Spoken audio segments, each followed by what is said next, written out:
No, one tan palace, master bedroom. Callista clung tightly to the man's muscular shoulders, feeling like a lone boat in a vast ocean, swept by towering waves until all reason was lost. When the waves reached their peak, Liam withdrew, and Callista was so exhausted she couldn't even move a finger. Liam casually draped on a robe and said indifferently, "I have some matters to attend to, you sleep first." The bedroom door opened and closed. Callista stared at the ceiling for a few seconds, then propped herself up and followed. As she stepped onto the expensive carpet and approached the study door, she heard a sweet radio voice coming from inside. "Good evening, dear listeners, I'm Maggie. Welcome to the late-night emotional program Seductive Night. Today's submission we've received is..." Callista peered through the slightly ajar door and saw Liam sitting by the window with a radio placed before him. The man's profile was stern, yet his gaze upon the radio held an unshakable tenderness. Even though it wasn't the first time she had witnessed such a scene, Callista felt a sharp pang in her heart. In the 2 months since marrying into the Norman family, Liam had never failed to tune in to this late-night radio broadcast, because the host of this segment was none other than his ex-girlfriend, Maggie, and she, Callista, was merely Liam's unremarkable arranged marriage wife. At this moment, both inside and outside the door fell into silence, with only Maggie's sweet voice gently flowing through the night. It wasn't until the closing melody played on the broadcast that Callista snapped back to reality and turned to leave. She hadn't been lying in bed for long when Liam returned as well. Feeling the mattress dip beside her, Callista leaned closer. Liam didn't push her away and asked softly, "Still awake?" Callista replied with a muffled voice, "My parents want us to come home for dinner tomorrow. Do you have time?" Liam remained silent for 2 seconds before speaking. "Last time we visited, your parents urged us to have a child soon. I don't like that, and besides, I have no plans for a child in the near future." Callista felt a sting in her heart. She held back for a moment but couldn't resist asking, "Is it because of Maggie that you don't want a child?" Liam's voice turned icy. "Whether we have a child or not has nothing to do with my feelings for her." The word feelings hit Callista like a hammer, the pain leaving her unable to utter another word. Liam had no intention of saying more and simply turned his back to her to sleep. Callista silently watched the man's broad back, her mouth filled with bitterness. She had finally married the person she had loved since her youth, but the one Liam held in his heart was not her. The next day, Liam still accompanied Callista back to the Moore family's home. He held Callista's hand with grace, like the most dutiful son-in-law in the world. Callista's mom saw this and felt satisfied in her heart, though she still said, "Liam, my Callista has a bad temper and a spoiled personality. She must have caused you a lot of trouble." Liam immediately shook his head and said, "Callista is wonderful. When I'm busy with work, she manages the household perfectly. She's great." He was saying she was great. For some unknown reason, Callista felt an emptiness in her heart. Perhaps it was because Liam had spoken with such earnestness, yet hadn't even glanced her way. After dinner, Callista received a call from her school advisor. "Callista, come to the school immediately. The experimental project you've been wanting to join has started its admission assessments." Callista instantly let go of all her thoughts, her eyes flashing with excitement. "Okay, mentor. I'll be right there." Liam immediately picked up the car keys. "I'll drive you. It takes about 2 hours to get from the Moore family's house to the school." Halfway through the drive, the car radio suddenly broadcast an entertainment update. Actress Maggie fell from a height during filming and is now being taken to City First Hospital. Squeak, Liam slammed on the brakes, turned the car around, and headed in another direction. Callista hadn't yet snapped out of her daze from the news when she was startled by Liam's action. "Liam, you can't make a U-turn here." Liam remained expressionless, as if he hadn't heard. Half an hour later, the car stopped at the entrance of City First Hospital. Liam rushed out of the car without even glancing at the pale-faced Callista. Callista pushed open the car door and retched, feeling a dull pain in her lower abdomen. She shuffled step by step into the lobby when the pain suddenly intensified, causing her to collapse. Someone immediately cried out, "Nurse, come quick, she's bleeding." When Callista woke up again, she found herself lying in a hospital bed, surrounded by a group of doctors and nurses. A little further away stood Liam with a complicated expression, and a woman with her arm wrapped in bandages. Callista tried to sit up but was held down by the doctor. "Miss Callista, be careful.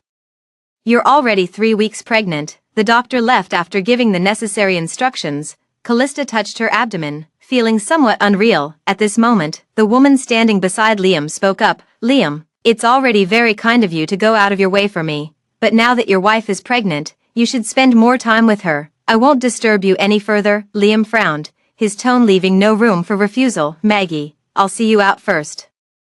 Callista only then realized this woman was Maggie, Liam's unforgettable ex-girlfriend. It had been a month since the wedding, and a month since she first learned the name Maggie. Callista had deliberately avoided looking up any information about this woman, never expecting to encounter her, especially under these circumstances. Watching the two figures walk away, Callista felt a sudden sting in her nose. Until the phone ring interrupted her thoughts, the mentor's voice was stern. Callista. What's going on with you? Do you know how angry your absence made the examiner? They've blacklisted you. From now on, you won't be considered for any experiments related to this project. Callista was shocked and quickly replied, I'm sorry, Professor Chin, I had an emergency and I'm still at the hospital. After explaining for a long time, the advisor finally hung up the phone with a sigh. Callista's heart sank to the bottom. Liam returned quickly. Holding a matcha cake that Callista liked in his hand, he placed the cake on the table and said, I didn't know you were pregnant. I drove too fast today. I'll be more careful next time. Looking at his usual calm expression, Callista clenched her hands. Shouldn't you tell me about Maggie? Liam frowned upon hearing this. I've said our matters have nothing to do with her. When my parents come later, don't bring her up either. The warning in his tone made Callista's heart feel as if it were being squeezed and then released, leaving only emptiness. Before marriage, she had indeed heard that Liam dated Maggie for 3 years, even going as far as cutting ties with his family for her. Yet, Liam also agreed to the arranged marriage. She thought he had let go of the past. She thought he was ready to spend the rest of his life with her. Soon, Callista was taken home amidst the joyful expressions of Norman's parents. After returning home, Liam took her to the second floor. This room faces south and gets plenty of sunlight. How about making it the nursery for the baby? Callista couldn't help but look at him and suddenly asked, Liam, do you think you'll be a good father? Liam nodded without hesitation. Of course I will. Callista pursed her lips and raised her hand, extending her pinky finger towards him. Come on, pinky promise. No changing for 100 years. Liam watched her movements, inexplicably feeling this scene somewhat familiar, yet his body obediently followed Callista's words. Completing this childish gesture only kids would make. After hooking pinkies, Callista looked at her little finger and murmured softly, Liam, this is the second time we've made a pinky promise. Perhaps Liam had long forgotten they'd met even before getting married. 10 years ago, a gang specializing in kidnapping wealthy families' children emerged in Kyoto. She and Liam were abducted simultaneously. During those dark and hopeless days, it was Liam who comforted her and made a pinky promise with her. Don't be afraid, someone will definitely come to rescue us, trust me. Or let's make a pinky promise. Things we've promised with a pinky swear will surely come true. Later, the police did indeed rescue them in time and provided specialized psychological counseling for the kidnapped children. The fear of being kidnapped gradually faded from Callista's heart, but the name Liam remained etched in her mind. Callista clenched her pinky finger, the one they had hooked in promise, and suddenly felt a lightness in her heart. The next day, Callista still asked her advisor for the address and went to the project headquarters. She wanted to try one more time, but as soon as she got out of the car, she saw Liam and Maggie walking out of the building. Callista's heart skipped a beat, and she instinctively hid in the shadows beside the car. Maggie's voice drifted to her ears with the wind. Liam, thank you for helping me with this trouble. I'll tell my agent not to bother you anymore. Liam said helplessly, I was the one who asked him to find me. Your matters are never a bother to me. Callista couldn't help but peek out, just in time to catch the tenderness in Liam's eyes. Her heart suddenly felt heavy. The next moment, Maggie's eyes suddenly reddened. You no longer belong to me. No matter how passionate we once were, no matter how I still feel about you now, it's impossible for us. As she spoke, she turned to leave, but was stopped by Liam, who pulled her arm and forcefully drew her into his embrace. Maggie, I've never forgotten our past. Anytime you need me, I'll be there. Callista stood frozen in place. She watched Liam gently coaxing Maggie with a tenderness she had never seen before. Seeing the usually arrogant man remain patient even in the face of Maggie's cold stare. Watching as Maggie finally smiled through her tears, being led away by Liam. 2 months into their marriage, Callista had never realized Liam could love someone so well. Callista stood there until the two figures disappeared from sight, then suppressed all her emotions and walked into the building. In the top floor office, the head of the experimental project looked sternly at Callista. Mrs. Callista, this is your last chance. I hope you won't waste my time. Callista took a deep breath and handed over the materials in her hand. Mr. Paul. This is my practical implementation plan for the experimental preset. I am confident in participating in this project and will definitely deliver perfect results to you. The office was silent, with only the sound of pages turning. It took a full 2 hours before Mr. Paul put down the document and looked up at Callista. Report to the lab tomorrow. Callista's heart suddenly relaxed, and joy surged up. Thank you, Mr. Paul. Callista returned home with joy, only to see Liam's assistant directing workers to move items into the house as soon as she reached the door. As soon as she saw her, the assistant stepped forward and greeted, Madam, these are all the materials Mr. Liam selected for the nursery. All of the highest quality. Mr. Liam had an urgent matter and couldn't make it, which is why he sent me here, but he is thinking about you and the unborn baby. Urgent matter, thinking of you. Callista, before her eyes flashed the image of Liam leading Maggie away from the project building's entrance, the smile on her face fading slightly. The workers left with the assistant after setting up the nursery. Chapter 8. Callista stood in the warm and bright nursery, a sudden inexplicable fear rising in her heart. She was not a child who grew up in love. Since she was old enough to understand, Callista knew that Callista's dad didn't love Callista's mom. She had heard Callista's mom crying late at night many times, and had also seen them argue fiercely over trivial matters until their faces turned red. Callista gently placed her hand on her abdomen, her heart trembling. Would her child, once born, become another herself? Before she could reach a conclusion, Liam called her. The media found out about your pregnancy. I'm preparing to hold a press conference directly. I've already had someone turn back to pick you up. Callista, who had no room for refusal, Norman residence, the headquarters of the corporation, the CEO's office. Liam looked at Callista, his voice calm. Having a child sends a signal to the public that our family's alliance is solidified. It benefits both of our families. Although he was talking about the child, his real focus was on interests. Callista's heart sank heavily. There was a knock at the door. Mr. Liam, the press conference can begin now. Liam stood up, straightened his sleeves, took Callista's hand, and walked out. As soon as the two appeared at the door, they caused a stir. A reporter raised a microphone and asked a question first. Mr. Liam, on the eve of your wedding, you bid for jewelry worth hundreds of millions at an auction. Was it a gift for your wife? Liam said expressionlessly. Of course. Callista felt her heart tighten. She had never received any jewelry from Liam before, but the reporter had already shoved the microphone in front of her. Mrs. Norman, Mr. Liam has a former girlfriend he loved deeply. What's your reaction to this? Callista felt Liam's hand suddenly tighten around hers. She was silent for 2 seconds before softly replying. I wasn't involved in what happened in the past, so I can't comment. But I believe my husband. Liam turned his head and met Callista's calm gaze, a strange feeling suddenly stirring in his chest. In the evening, Callista was lying on the sofa, scrolling through online reactions to the press conference on her phone. Under the trending topic, the most popular post was a photo of Liam and Maggie together, posted 15 minutes ago, and already hundreds of comments. Liam used to like Maggie so much. It's a pity that in the end he was forced into a marriage with someone he didn't love. Callista, are you okay? Knowing full well that Liam already had someone he liked, you still insisted on getting involved.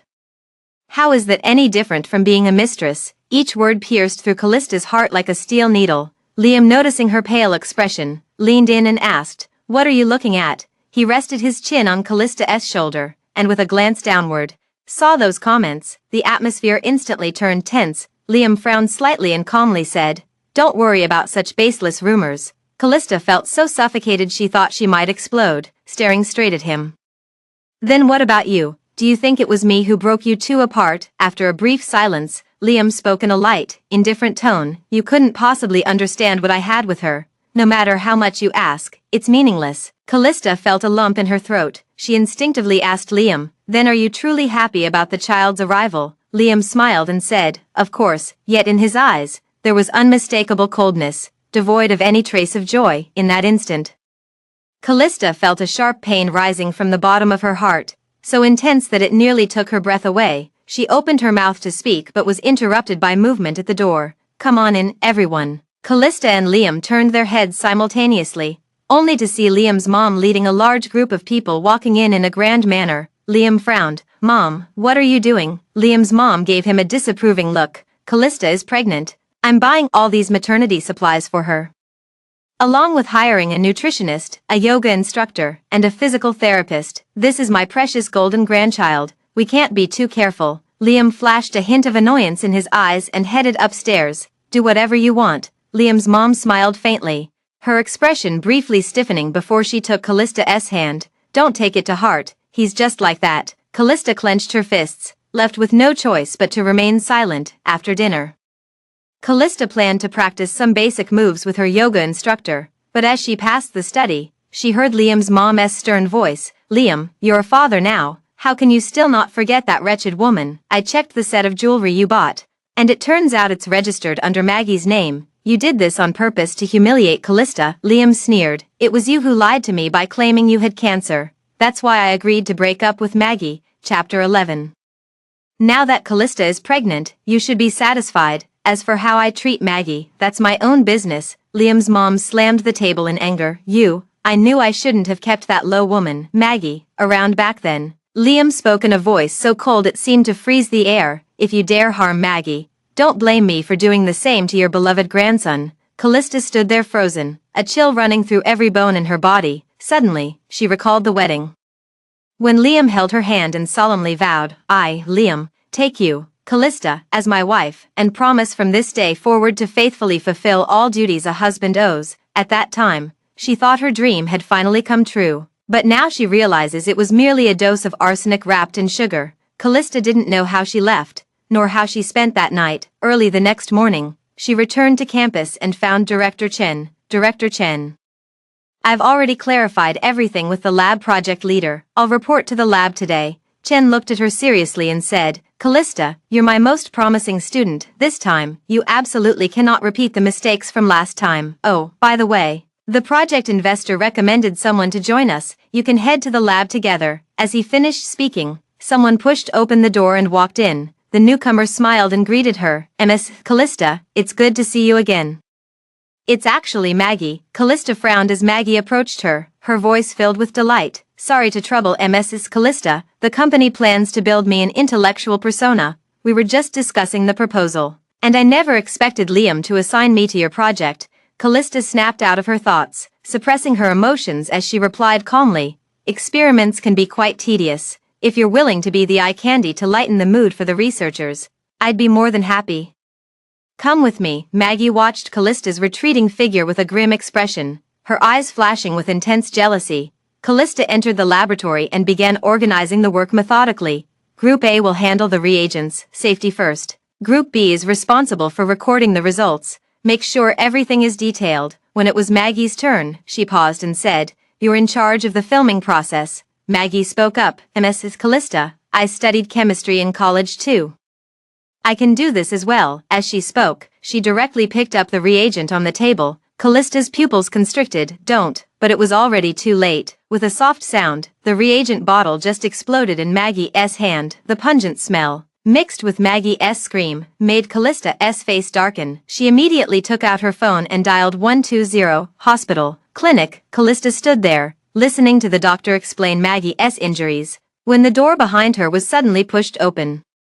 Liam hurried forward with a gasp, stopping in front of Maggie, his eyes filled with concern. What happened?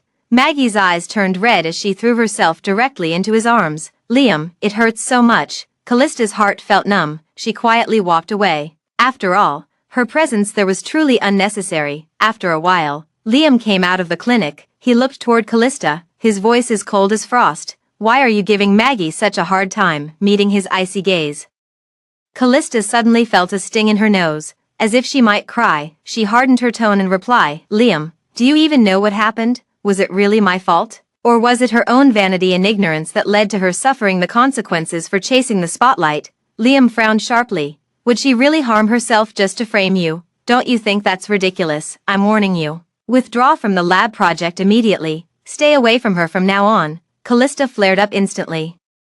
I fought hard for this project, and I won't give it up. If you're so worried about Maggie, then let her find somewhere else to gild her resume. Liam's expression turned icy. Callista, no wonder my mother likes you.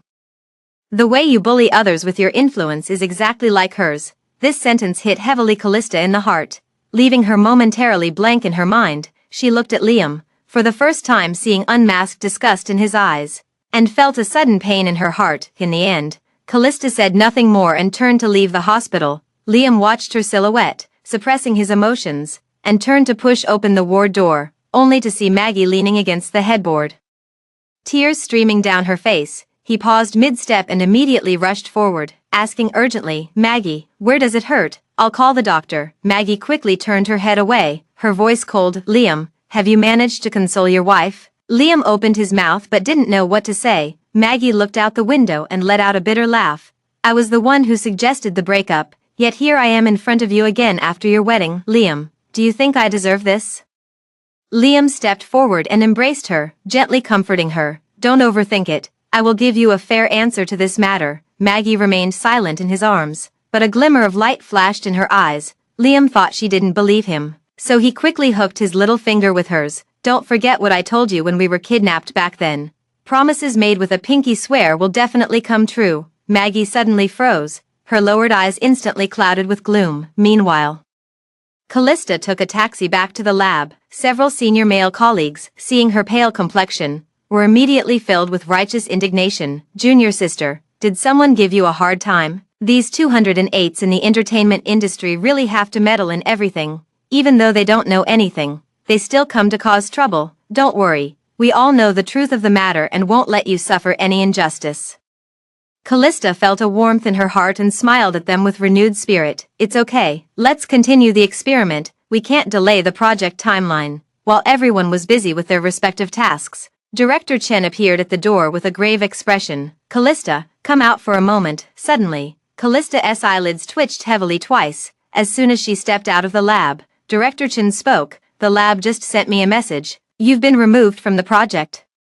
Callista pressed her palm tightly and asked in a trembling voice, "Why? This is what the investors want. If this project continues with you, they will withdraw their funding." Callista understood almost instantly. "It's Liam." She pressed her palm so hard that it nearly bled, suppressing the bitterness rising from her heart. After leaving the lab in a daze, she immediately dialed Liam's phone. Her voice was cold as ice. "It was your decision to have them remove me from the lab project." On the other end of the line, Liam replied calmly, "This project involves exposure to chemicals, which isn't good for the baby." Listening to his nonchalant voice, Callista suddenly stopped in her tracks. A wave of helplessness rising from the bottom of her heart suddenly made her not want to say anything anymore.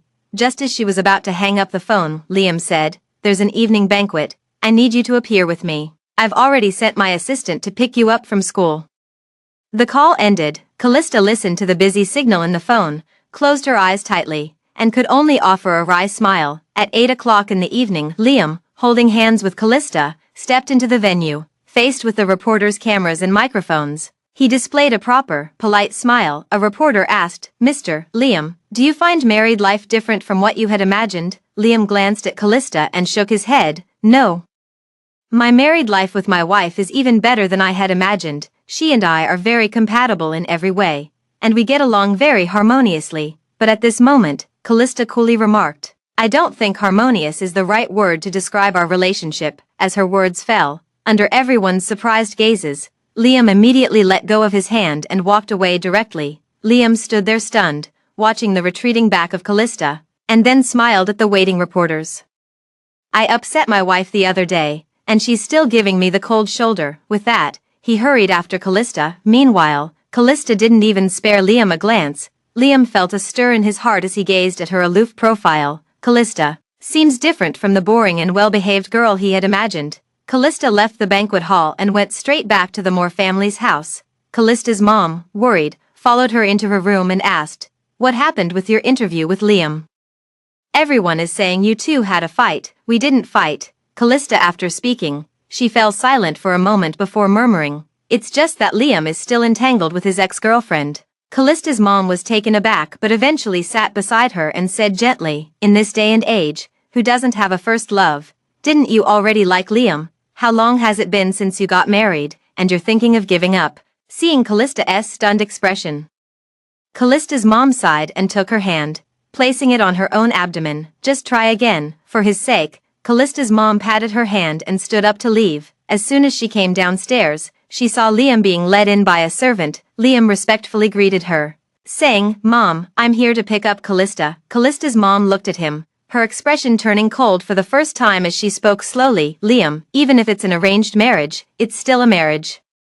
You must remember whose husband you are. Liam was taken aback, his previously indifferent expression fading slightly. I know. He walked into the bedroom and immediately apologized to Callista. I was wrong today. I won't do anything that disregards your feelings again. You mentioned before that you wanted to visit the resort in Osaka. I've already booked a spot on my way here. Let's go relax for a while. After a long while, he finally heard Callista's reply. Okay. Liam had arranged everything, and the two spent 3 leisurely days at the mountain villa, giving Callista an illusion of returning to their honeymoon period. On the last day, the two went to soak in the hot springs together. Callista wore a red swimsuit.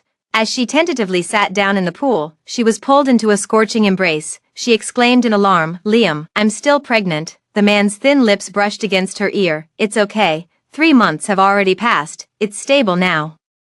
The man's movements were skillful, Callista helpless to resist. The water rippled against the edge of the bath, creating wave after wave of restrained passion. It took a full 3 hours before Liam finally led Callista out of the hot spring pool, thoroughly satisfied, as they passed through the lobby. Callista noticed the noisy commotion inside and was curiously looking around when she felt Liam come to a sudden stop. Following Liam's gaze, she turned her head and saw, at the lobby entrance, Maggie stood in her filming gown, her eyes red as she stared at Liam. The next moment, Callista felt the hand held by Liam suddenly go empty. Liam took a step forward but abruptly stopped. Then, as if making up his mind, he turned and led Callista away, back in the room. Callista heard Liam's assistant send a voice message. Mr. Liam, it's confirmed. The film crew Miss Lynn is acting with has rented the other side for shooting. Clearly Liam had chosen her, yet the entire room felt suffocating, as if deprived of oxygen. Seeing Liam's silent demeanor, Callista stood up. I'm going out for a walk. Liam sat there, seemingly unaware of anything. Callista quickly walked out of the room and went to a lounge area to sit down, not knowing how long had passed.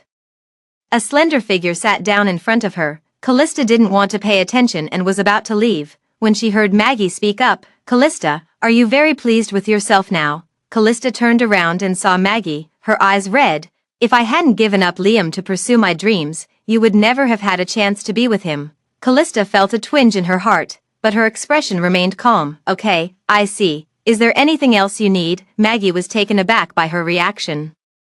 And her expression became even more unpleasant. What are you so proud of? As long as I'm willing to go back to Liam, he will certainly abandon everything to be with me. Callista listened, finding it utterly absurd. Surprised, she asked, are you saying your dream has now changed? You no longer want to be a star, but instead want to become my husband's mistress? Maggie's face turned pale and livid with anger as she snapped. Why don't you ask Liam who the third party really is in his heart?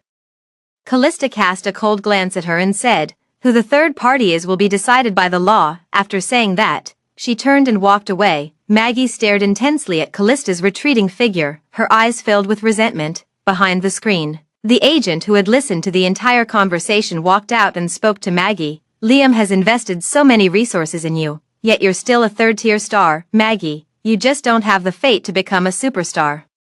Why not think about finding a way to get rid of Callista first? Once you become Mrs. Norman, won't all those big-name stars who looked down on you have to bow to you? Maggie turned around sharply. I don't need you to tell me how to handle such things. The agent laughed and said, make your decisions soon, while Liam still has feelings for you. After the agent left, Maggie stood there, her eyes dark and unreadable. Ever since Liam got married, he had not been as passionate toward her as before. She clenched her hand tightly. I won't lose. Callista returned to the room, but it was empty. Callista frowned and immediately called Liam on WeChat. When the bell rang from the end of the corridor, she instinctively looked over. Under the orange light, Liam leaned against the wall, looking at Maggie in his arms. The music was still playing. That was the bell Callista had set up herself. Why do I still have hope that we could have a future? Callista saw Liam glance at his phone, and without hesitation, hung up the call. The next moment, Maggie stood on her toes and kissed Liam directly on the lips. This scene felt like a slap across Callista's face. Even back in the room, the suffocating feeling in my chest still wouldn't dissipate. It wasn't until the clock passed 12 Liam finally pushed the door open and walked in. Seeing Callista sitting by the bed, he instinctively asked, still awake? Pregnant women shouldn't stay up late. Callista took a deep breath. Liam. Let's go back. Liam furrowed his brow and asked, is it because of Maggie? Callista looked up at him, her eyes slightly red. Yes, is that a problem? Liam glanced at Callista's expressionless face and suddenly recalled Maggie just now, feeling a bit uneasy inside. He tried to persuade her, it's dangerous on the mountain roads at night. Why don't you leave first thing in the morning? Callista was extremely stubborn. I said, I'm leaving right now. Seeing her like this, Liam also became angry. He abruptly stood up. Fine, then leave right now. He packed his things on his own and didn't say another word to Callista. The two walked to the entrance of the mountain villa, but right now the entrance was noisy and crowded with people. Maggie stood alone surrounded by reporters, like a solitary boat in a raging sea, her face pale from the crushing crowd. Maggie, photos of you kissing Mr. Liam have gone viral online. Do you have any explanation? Maggie, as everyone knows, Mr. Liam is already married. Are you knowingly becoming the other woman? Maggie, do you feel you can't survive in the entertainment industry anymore and want to become a caged golden canary for the wealthy, with long and short guns, asking sharp questions? Maggie looked as if she might collapse at any moment. Callista watched in silence. However, the next moment, the man beside her dropped the suitcase and rushed forward. He pushed Maggie into his arms, shielding her, facing the reporters. Liam spoke word by word with deliberate emphasis. My relationship with Maggie is not the sordid affair you speculate. She will always hold the most important place in my heart. Amidst the uproar, Liam unhesitatingly shielded Maggie as they strode away. Callista stood at the entrance of the hall, watching the retreating figures of the two, feeling as if the night wind had chilled her blood to ice. After a long while, she smiled bitterly, then silently left. Immersive translate, Norman's family. Norman's family young master caught kissing a third-tier actress at a hot spring. Norman's family parents' loving relationship was just pretense. Liam's mom read the pinned trending topic word by word. When she finished, she slammed the phone down on the table forcefully, creating a loud noise. Liam, do you even know what you're doing? Callista sat quietly aside, looking down at her phone with lowered eyes. Each word on the trending topics felt like a knife, slicing at her slowly and mercilessly. Liam's expression darkened, and his voice turned heavy. I've already arranged for someone to suppress the publicity. By tomorrow at the latest, there won't be any trace of this matter left online. Liam's mom glanced at the silent Callista beside her and raised her voice even louder. You know perfectly well that's not what I meant. Callista is pregnant. How could you let her come back alone from such a far place? Liam finally noticed the silent woman nearby, his gaze instantly turning complicated. Callista seemed unaware of the Norman family mother and son's gaze fixed upon her, silently scrolling through her phone screen. However, the interface froze for a moment before a new trending topic suddenly popped up. Hashtag those years, our loving past hashtag. Callista felt a tremble in her heart and instinctively clicked on that topic. Liam and Maggie's photo together suddenly appeared.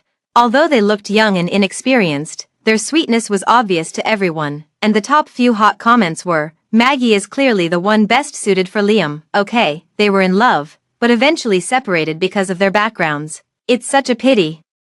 Our Maggie was the one who broke up with Liam back then, just to let him go back and give him a bright and glorious future. I love you, but I can't be with you. What a tragic pair we are. That arranged marriage partner, Callista, is actually the third party. She's a malicious female antagonist who destroyed someone else's relationship. The number of comments kept increasing, filled with blessings for Liam and Maggie, but filled with curses toward her. Callista watched, feeling as if her heart was being scraped away layer by layer, until finally, only an empty shell remained. Suddenly, she found herself ridiculous, actually stepping into a marriage because of a momentary impulse and sincere feelings. She turned off her phone and went straight into the bedroom. Not until she finished showering Liam came in from outside.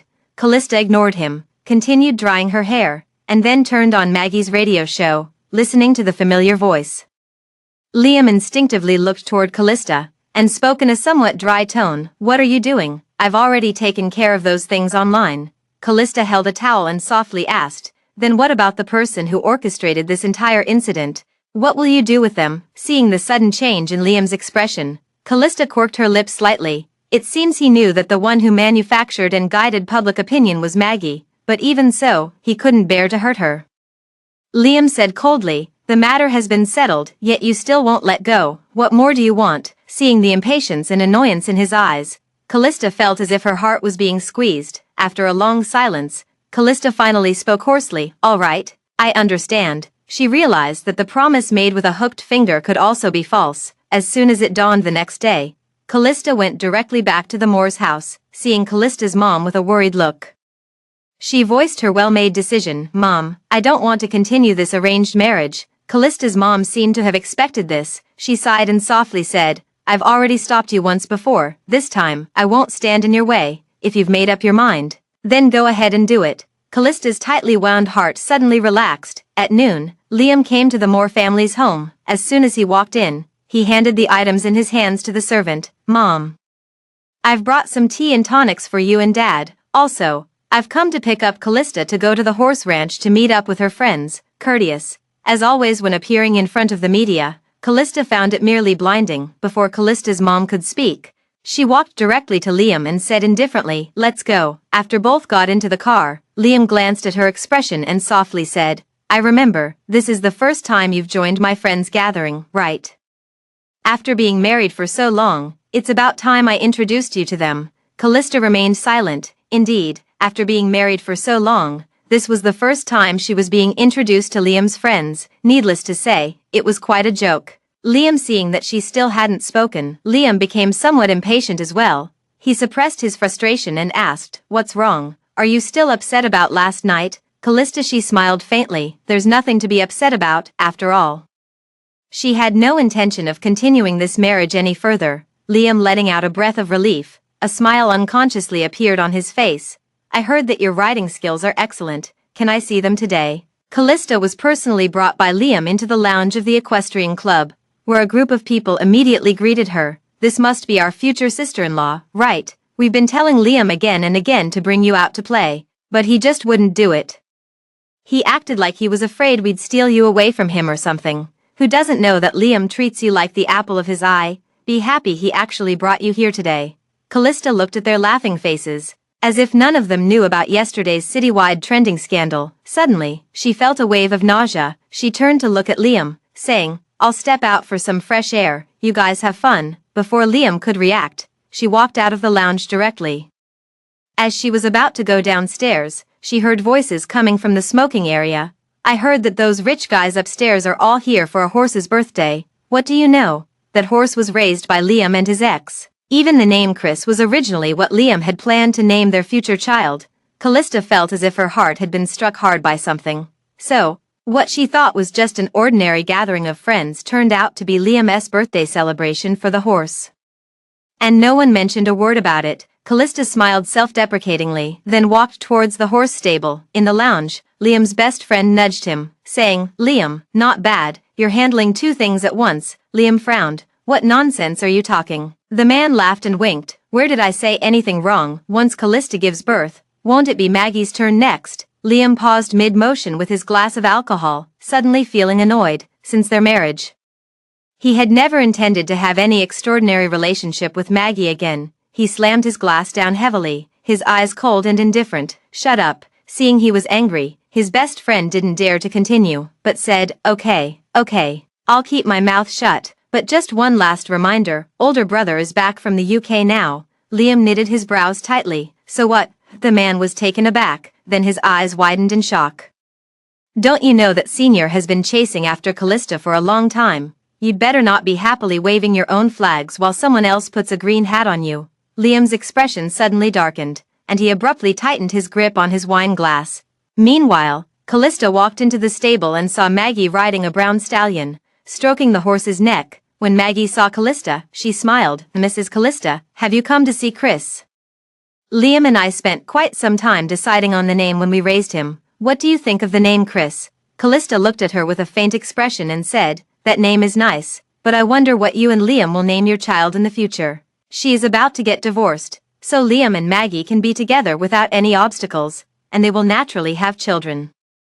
Maggie's face turned ugly. She looked at Callista's slightly bulging stomach and suddenly sneered. You don't need to worry about the name of my child with Liam, but you won't even have the chance to name your own child. The next second, she fiercely whipped the horses but, with a neigh, the horse charged straight toward Callista. Chapter 26. Seeing the horse about to hit her, Callista, with no way to avoid it, simply stepped forward and grabbed the reins, pulling them hard, on the horse's back. Maggie was caught off guard and was thrown from the horse's back. landing heavily on the ground. Although Callista avoided being directly hit by the horse, she was still knocked to the ground. The pain in her abdomen made her face turn pale. She was clutching her stomach when she suddenly heard urgent footsteps approaching from the stable entrance. Callista looked up and saw Liam rushing straight toward Maggie. Maggie, held in his arms, said with a pale face, "Liam. I just wanted to see Chris for a moment before leaving," but Mrs. Callista insisted on grabbing the reins, deliberately making Chris lose control. Liam turned his head immediately toward Callista upon hearing this and snapped, "The horse belongs to both of us.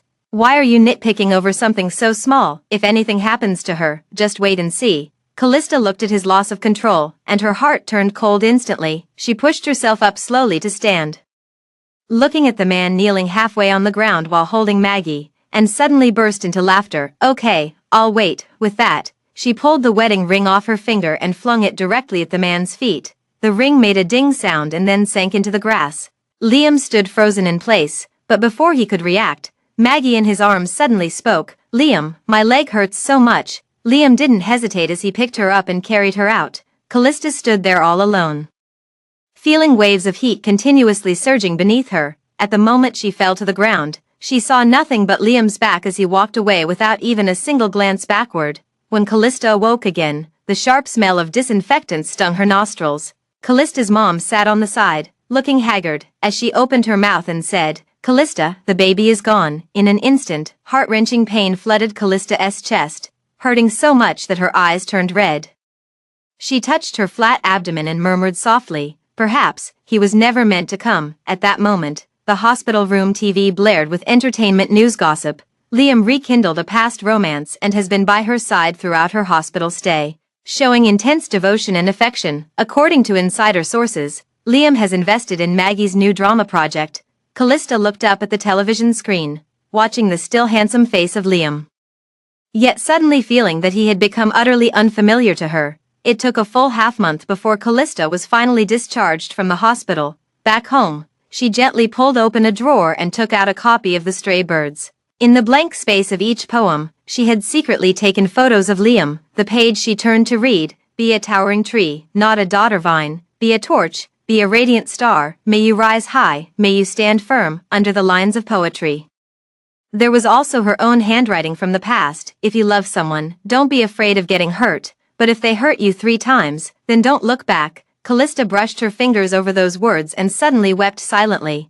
Liam risked his life speeding for Maggie, protected Maggie by leaving himself behind at the hot spring resort, and even when she had a miscarriage, he accompanied Maggie to relax. From the beginning until now, Liam has hurt her far more than just 3 times. Callista wiped the corner of her eye, looked at the words "Don't look back," and softly uttered a single word, "Okay." She had made a promise to her past self. Then, she threw the copy of the collected poems of flying birds with the photo directly into the trash bin and walked out the door. "Mom, I want to go abroad for further studies." Callista's mom, without asking anything, simply said, "Okay, I'll make the arrangements." Callista returned to Norman's house to pack her belongings. Just as she walked in the door, she ran into Liam, who was about to leave. Their eyes met, and Liam suddenly spoke coldly. "So you still remember you have a home. With your upbringing, you should know that one needs to apologize when they've done something wrong, right?" Hearing his pointed words, Callista's hand clenched tightly. She was about to speak when she saw Liam's phone light up with a message. "Maggie, Liam, my leg hurts again." Liam's expression changed, and he could no longer pay attention to Callista, and just walked out directly. Callista stood at the door, watching his back disappear from view. Then he turned around, no longer burdened. When Liam returned home from the hospital, it was already evening. He messaged Callista to wait for him at home for dinner, wanting to talk to her properly about the apology, but he received no reply. Frowning, he pushed open the door, only to see 4 people sitting in the living room, his parents and Callista's parents. He suddenly froze, seeing Callista's dad look at him and speak expressionlessly. "Mr. Liam, our families have already discussed the divorce arrangements between you and Callista. Come here and sign this divorce agreement." The words "divorce agreement" struck Liam like a thunderbolt, causing his pupils to constrict abruptly. Looking at the indifferent expressions of the 4 people, he suddenly felt a heavy weight in his heart. He said calmly, "I won't sign this agreement. To get a divorce, fine, but let Callista come talk to me in person." Without hesitation, He stepped over the four people frowning on the sofa, walked into the bedroom, and slammed the door shut. He leaned against the door, finally easing the suffocating sensation a little, only for a new wave of irritation to rise within him. Is it Callista who wants a divorce? But they still have children, doesn't she think about them at all? Liam stood there, fingertips icy cold. After a long while, he finally exhaled the stifled breath, and upon lifting his head, he was stunned once again. This room was missing many things, his thoughts in chaos. He aimlessly wandered around the room, standing before the wardrobe. Inside there were only his own clothes left, the makeup table was completely empty, and the jewelry box on the lower shelf was equally bare. In the bathroom, where there had once been 2 sets of towels and toothbrushes, only one remained. He looked around. Apart from the faint lingering fragrance in the air, Callista seemed as if she had never existed. Liam frowned deeper, the crease between his brows growing more pronounced, before finally taking out his phone to call Callista. Hello. The number you have dialed is currently busy. He paused, dialed again, and still got the same result. Callista blocked him. Liam didn't try to contact her again. After all, Callista wouldn't have just blocked his number. Suddenly, the bedroom door was knocked. Liam's mom spoke with a somewhat cold tone. Liam, open the door. We need to talk. Liam closed his eyes briefly, then turned and opened the door. Liam's mom looked him over, taking in his somewhat defeated expression, and understood a bit more in her heart. She walked in through the door, sat down, and spoke directly. What's wrong? You still don't want a divorce? Liam pressed his thin lips tightly and replied indifferently. Whether we get a divorce or not is between me and Callista. Liam's mom showed no trace of a smile in her eyes. But the other party has already come forward clearly asking for a divorce. What's the point of you insisting on holding on? I told you a long time ago to treat Callista well, but did you listen? No. You had to go and make a huge scandal over that tramp you're seeing behind her back. Did you ever care about Callista's reputation? You don't want a divorce now. Too late. Liam looked at the furious Liam's mom and coldly replied. You were the one who arranged our marriage in the first place. So now you want to control my divorce too. If I don't care about reputation, then did any of you ever care about the child I had with her? Liam's mom slammed the table hard. You still remember you have a child. Let me tell you, that day at the horse farm, the child in her womb was already gone. At this moment, Liam felt as if his heart had been punched hard. He instinctively blurted out, what? He quickly stood up and grabbed Liam's mom by the arm. You're lying to me again, aren't you? Perhaps without even realizing it himself, his eyes were already reddening, and his voice was trembling, but Liam's mom cruelly interrupted. Otherwise, why do you think Callista left so decisively? And why did your father and I have no room to object when the Moore family proposed ending the engagement? She pushed away Liam's hand. You've hurt her too deeply. Before walking out the door, she gave Liam a long look. If you truly feel any guilt, sign the divorce papers as soon as possible. It would be better for you, for Callista, and for both families. In the silent room, Liam stood there in a daze. He recalled the way he had sharply criticized Callista that day at the racetrack. His heart suddenly ached painfully. Liam stayed in his room until evening before coming out. He looked at Liam's mom, his voice heavy. Mom, I want to see Callista. Liam's mom put down the newspaper and shook her head. The Moores won't agree. They left the divorce agreement here, saying to have you sign it and then send it over. If you don't sign, they're prepared to proceed with a lawsuit. In one sentence, this marriage, Callista must divorce. Liam pressed his lips tightly and suddenly said, then let them file for divorce. I also have time to fight this out with them. Before I see Callista in person, I won't agree to anything. Watching Liam leave quickly, his back receding into the distance, Liam's mom finally sighed. If I had known it would come to this, why bother in the first place? Immersive translate. What? Liam refuses to divorce. The now settled in Argentina Callista looked stunned as she stared at Callista's mom on the video call. Callista's mom said with a cold expression, yes. He refused to sign the divorce agreement and even said something like both parties must be present for the divorce when he received the lawyer's letter. He's clearly just being unreasonable. Callista, don't worry, we just won't see him. You focus on completing your studies there, and leave the matters at home to me and your dad. Callista was momentarily dazed before nodding. Okay, sorry to trouble you and Dad. After ending the video call, Callista looked at the gloomy weather outside and suddenly felt a heaviness in her heart. Liam, what exactly do you want to do? This thought only briefly flashed through her mind, and she didn't dwell on it further. At the moment she decided to let go, Liam's thoughts and actions had nothing to do with her anymore. Callista takes out her cell phone. finds the number her advisor gave her before she left the country, and dials it. Hello. I am a student of Professor Owen from the Department of Chemistry at Kyoto University, interested in, finally. Callista is scheduled to report to the University of Buenos Aires in 3 days. She lay down on the bed in her apartment, watching the swaying leaves outside the window, her thoughts ultimately unsettled, but soon, her phone began to vibrate. It was a message from her good friend Naomi. Callista. What's going on between you and Liam? Spawny heard he's been asking people all over the place about you. Span. Span, weren't you still head over heels for his first love just a few days ago? How come men change so quickly? Span. Callista paused, then replied with a message. Nothing much, we're just preparing to get a divorce. Naomi's message turned into typing, but after a long wait, no new message arrived. Callista, somewhat curious, saw a video come through from her. Curious. She opened it and saw under dim lighting, Liam sitting there with several empty wine bottles in front of him. Someone was asking, Liam, if I were you, I'd just get a divorce, you could end up with Maggie again. Liam frowned slightly with cold eyes. I'm already history with Maggie. I never considered divorcing Callista for her sake. The previous voice fell silent for a moment before frowning and asking, then why did you stand up for Maggie so many times?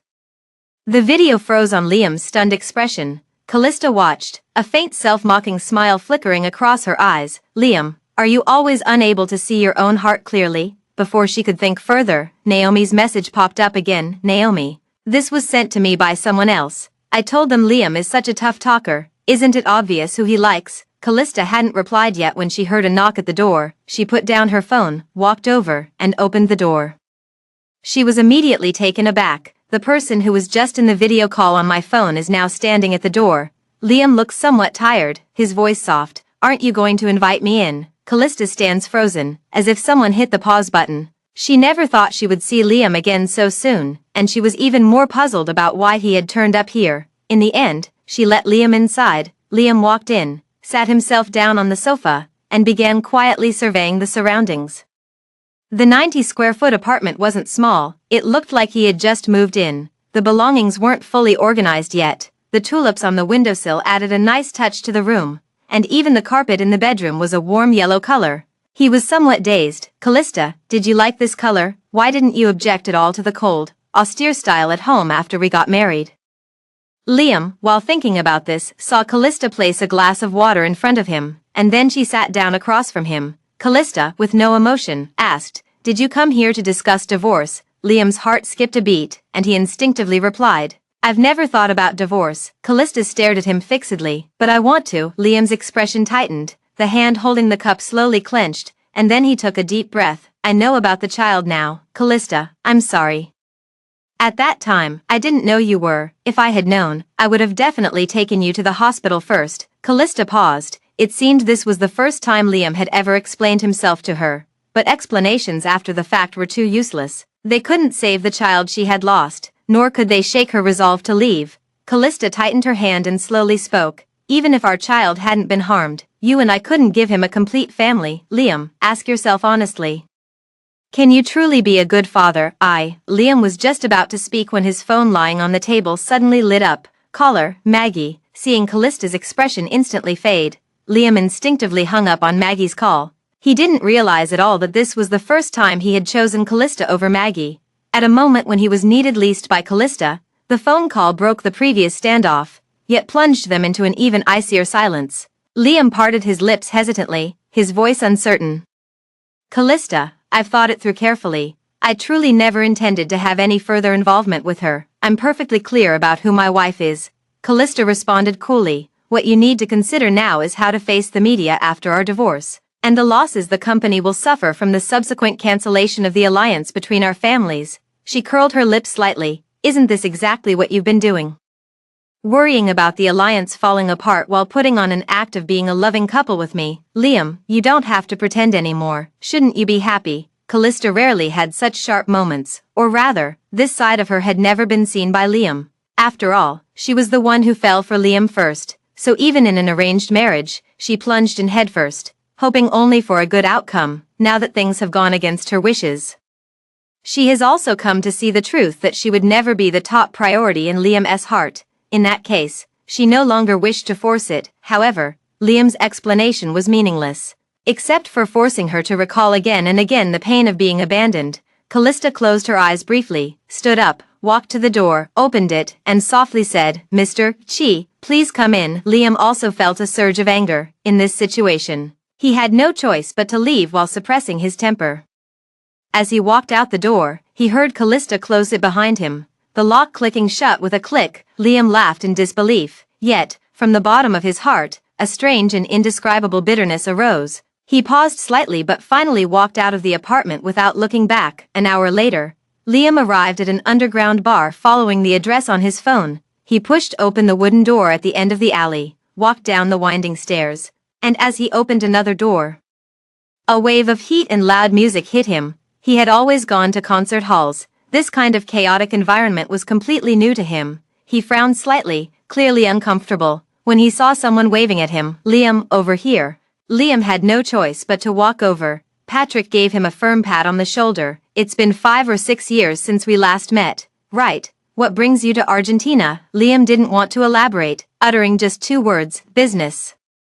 Patrick looked at his college classmate, keenly sensing his off mood, and chose not to press further, shifting the topic instead. "When you got married, I was conducting research in Iceland and couldn't make it back. Otherwise, I'd have loved to see what Callista looks like. Someone who could make even someone like you relent on the arranged marriage front." Liam placed his wine glass on the table. "What's so strange about it? We all have 2 eyes and 1 mouth." Patrick shook his head. "That's not it at all. How long has your family been pressuring you about the arranged marriage? You've been holding on to your feelings for Maggie without giving in, yet when it comes to that Callista, you agreed." "Honestly, if I didn't know about your feelings for Maggie, I'd really suspect you of falling for someone else." Liam was somewhat stunned. Indeed, why was it that when it came to Callista, he had given in to the arranged marriage, even after the marriage? He had never considered divorce. Patrick's voice continued, "By the way, are you still in touch with Maggie? Don't go being ambiguous with her after getting married. That'd just be pure heartbreak, wouldn't it?" Liam belatedly recalled past events, how he'd repeatedly made headlines for losing his temper over Maggie. Looking back, it seemed he'd rarely considered Callista's feelings during those times. He took a sip of the drink before him, his heart still heavy with unease. But hadn't he explicitly told Callista before marriage that there was someone else he loved? Wasn't that the case? Patrick, seeing that he had fallen silent, gently elbowed him and said, "What are you thinking about?" "I'm going back to my country in a couple of days. Why don't you bring your wife out and we can meet up? I'm quite curious about her." Liam suddenly felt annoyed and replied coldly, "What's there to be curious about? Come on, you're even jealous about this. Isn't your possessiveness a bit too much?" Patrick smirked, then suddenly froze and looked at Liam in shock. "Wait a minute, why are you treating this Callista just like you treated Maggie?" "Liam, could it be that you've actually fallen for your wife?" These words struck Liam like a thunderbolt. He wanted to retort, but an indescribable emotion surged in his heart. He remained silent, thinking of the past few months since their marriage. Every time he saw Callista at home, every time he held her as they fell asleep, every time he felt that sense of security when she called his name, that feeling was strange. It wasn't politeness, nor courtesy, nor even the excitement one should feel toward a marriage of convenience. It was a sense of security he had never even felt with Maggie. It was the indescribable pleasure he felt when he realized Callista liked him. Liam gripped the wine glass firmly, and after a long while, he drained the glass in one gulp and slammed it down. Another drink. He should have noticed the source of this inexplicable emotion long ago. Why does he clearly resist Callista and the child in her belly, yet still secretly look forward to the arrival of that child? Why did he, upon learning that Callista was getting a divorce, inquire everywhere about her whereabouts and buy the fastest flight to Argentina? The layer of shame covering his heart was completely pulled back, and the emotions that had been suppressed revealed themselves before his own eyes. "I like her." Liam had long fallen in love with Callista already. Liam drove back to the building where Callista lived again. Outside the car, fierce winds were blowing, and the tree shadows were swaying. He sat inside the car, the howling wind echoing the turmoil in his heart, not knowing where to put his feelings. He could only look up at the light shining from Callista's apartment window, trying to imagine what she might be doing. But in the end, Liam closed his eyes with a bitter smile. He knew absolutely nothing about Callista. Since their marriage, he remained unaware of her preferences or how she spent her free time. The only thing he could recall was her indifferent expression and determined words about wanting a divorce during their meeting that afternoon. Liam raised his hand and rubbed his face hard.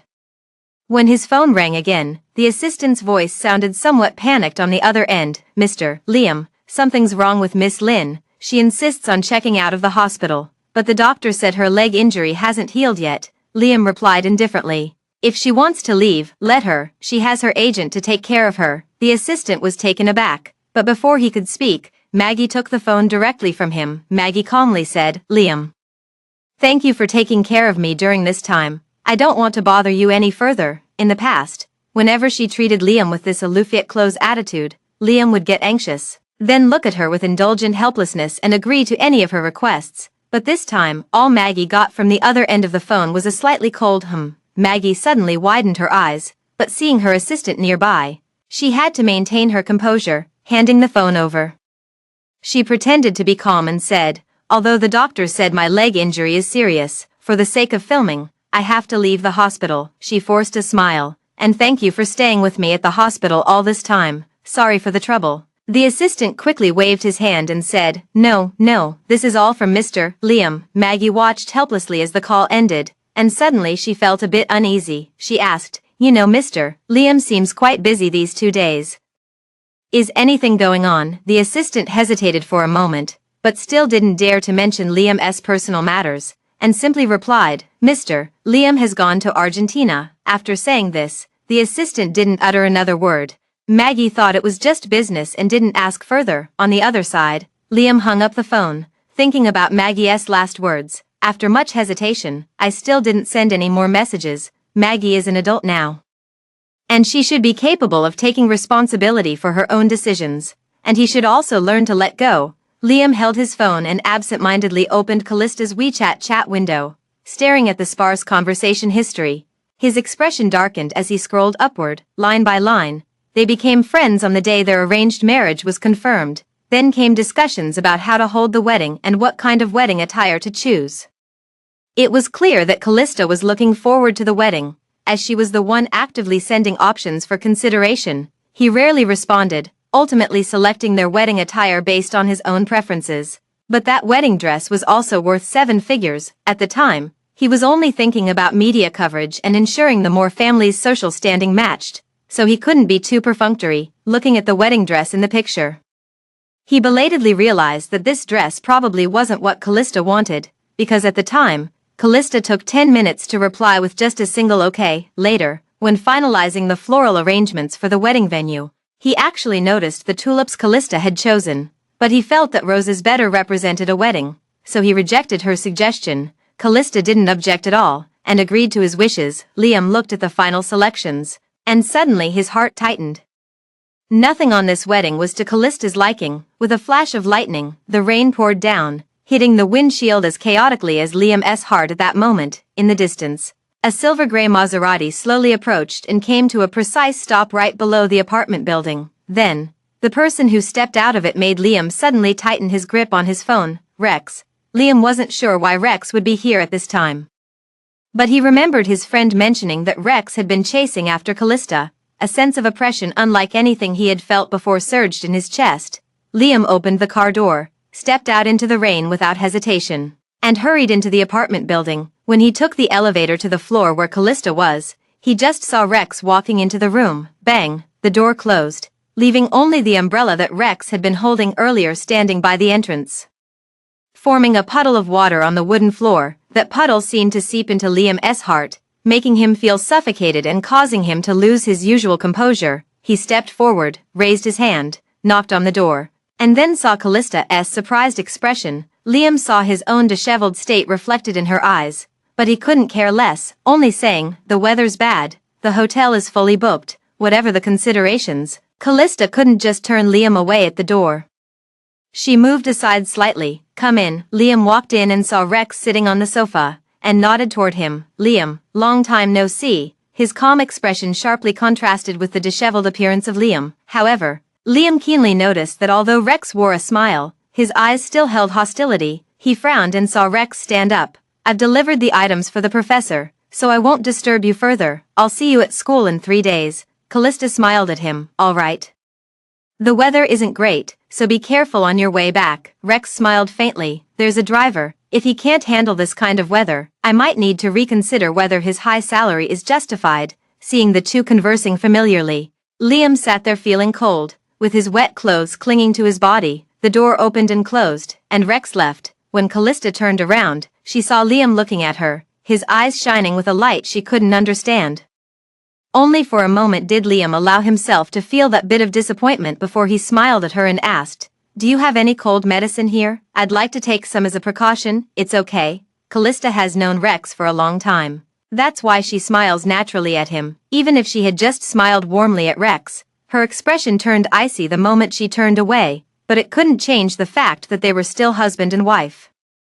Even couples in the midst of divorce negotiations, Liam thought, somewhat absent-mindedly, seeing Callista approaching with cold medicine, the words kept circling in his mind slipped out of his mouth. "Callista, I don't want a divorce." Callista placed the cold medicine on the table in front of him and said coolly, "It's no longer about what you want, take the cold medicine. I don't have an empty room available either. If you don't mind, you can just spend the night on the sofa."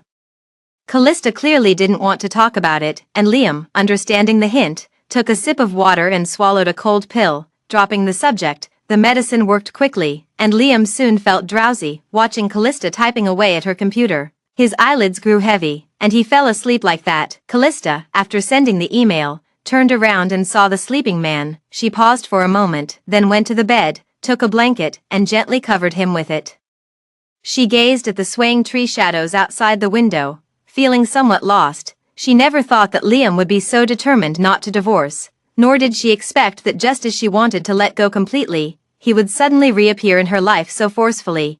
Is it Liam's mom putting pressure on him? Or is there another reason Liam is unwilling to give up on this marriage? Callista was just about to return to her room when she heard Liam's indistinct murmur, "We made a promise." "I won't break it, Maggie." When Liam woke up the next day, he felt completely disoriented about what day it was. His attempt to prevent catching a cold failed, his head felt heavy, and his voice sounded stuffy. He was miserable, yet beneath the misery, there was a faint glimmer of secret delight. Callista isn't a cold-hearted person. Last night, she let him stay over because the hotel was fully booked. Now that he's genuinely sick and has nowhere to go, perhaps she could. Liam was just thinking when he heard the bedroom door open. He looked over and froze. "Didn't you sleep well last night?" It was truly because Callista's dark circles were too severe, and her expression was unusually cold. Liam asked himself honestly if he was the reason she had slept poorly, but after all, she had slept well even when they had lain together on the same bed before. The next second, he heard Callista speak in a voice even colder than yesterday. "It stopped raining outside. You can go now." Liam was probably being given such a dismissal for the first time, and no matter how much he wanted to make amends, he couldn't tolerate such treatment. He suddenly stood up, the blanket lightly falling to the ground, accompanied by the man's slightly cold voice. "Callista, what exactly do you want from me? You're unhappy when I make mistakes, but have you ever properly communicated with me? I'm not a mind reader who can know every single thought of yours. You said you want a divorce. Do you even know that both parties must be present to file for divorce? Do you have any basic respect for this marriage? I've come all this way to find you, but where are you?" He had always been cold-natured and rarely spoke so much at once to anyone. After speaking, his chest rose and fell heavily, and his dark eyes fixed intently on Callista, stubbornly waiting for an answer, and Callista gave him her answer. "I don't want to communicate with you.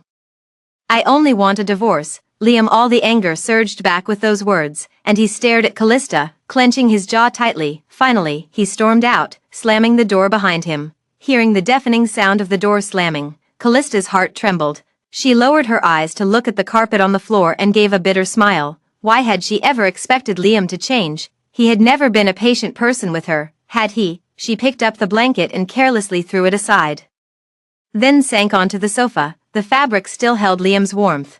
Callista irritably swept a hand across the leather couch, but she suddenly heard a thud. Liam's phone had fallen to the ground, and the screen lit up from the impact. Callista instinctively lowered her head and saw the photo on the screen. It was her and Liam's wedding photo. Whether it was just her imagination or not, Liam, in the photo, also seemed to have a hint of tenderness in his eyes. Callista pressed her lips together, picked up her phone, and saw a series of message notifications popping up one after another. They were all from Maggie. The message wasn't fully displayed. Callista could only see a few lines. "Liam, I'm boarding the plane soon. Liam, you promised to take me to see everything." As message after message popped up, Callista intended to mute her phone, but accidentally opened the message instead. Liam's phone wasn't set with a password, so she simply jumped into Maggie's chat window.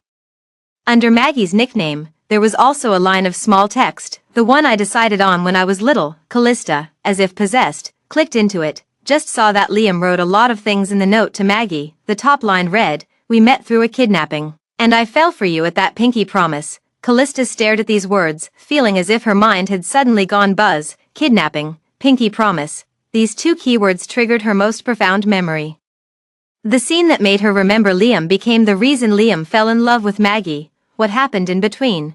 Callista had no way of knowing. She muted her phone and pressed the lock button. After some thought, she still found Liam's assistant's number in her phone and called it. On the other side, someone answered quickly, and the assistant's voice sounded somewhat uneasy. "Mrs. Callista, what's wrong?" Callista paused. It seemed that people around Liam still didn't know about their divorce. She said, "Liam's phone was left with me. Try to contact him and let him know." After the assistant hung up, Callista ended the call and stood up to pack her luggage. Before long, there was a knock on the door. Callista went over and opened the door, finding a man in a business suit standing there. "Madam," he said, "I'm here to pick up the phone for our Mr. Liam." Callista, without giving it much thought, handed him the phone and asked, "Do you have errand services in Argentina too?"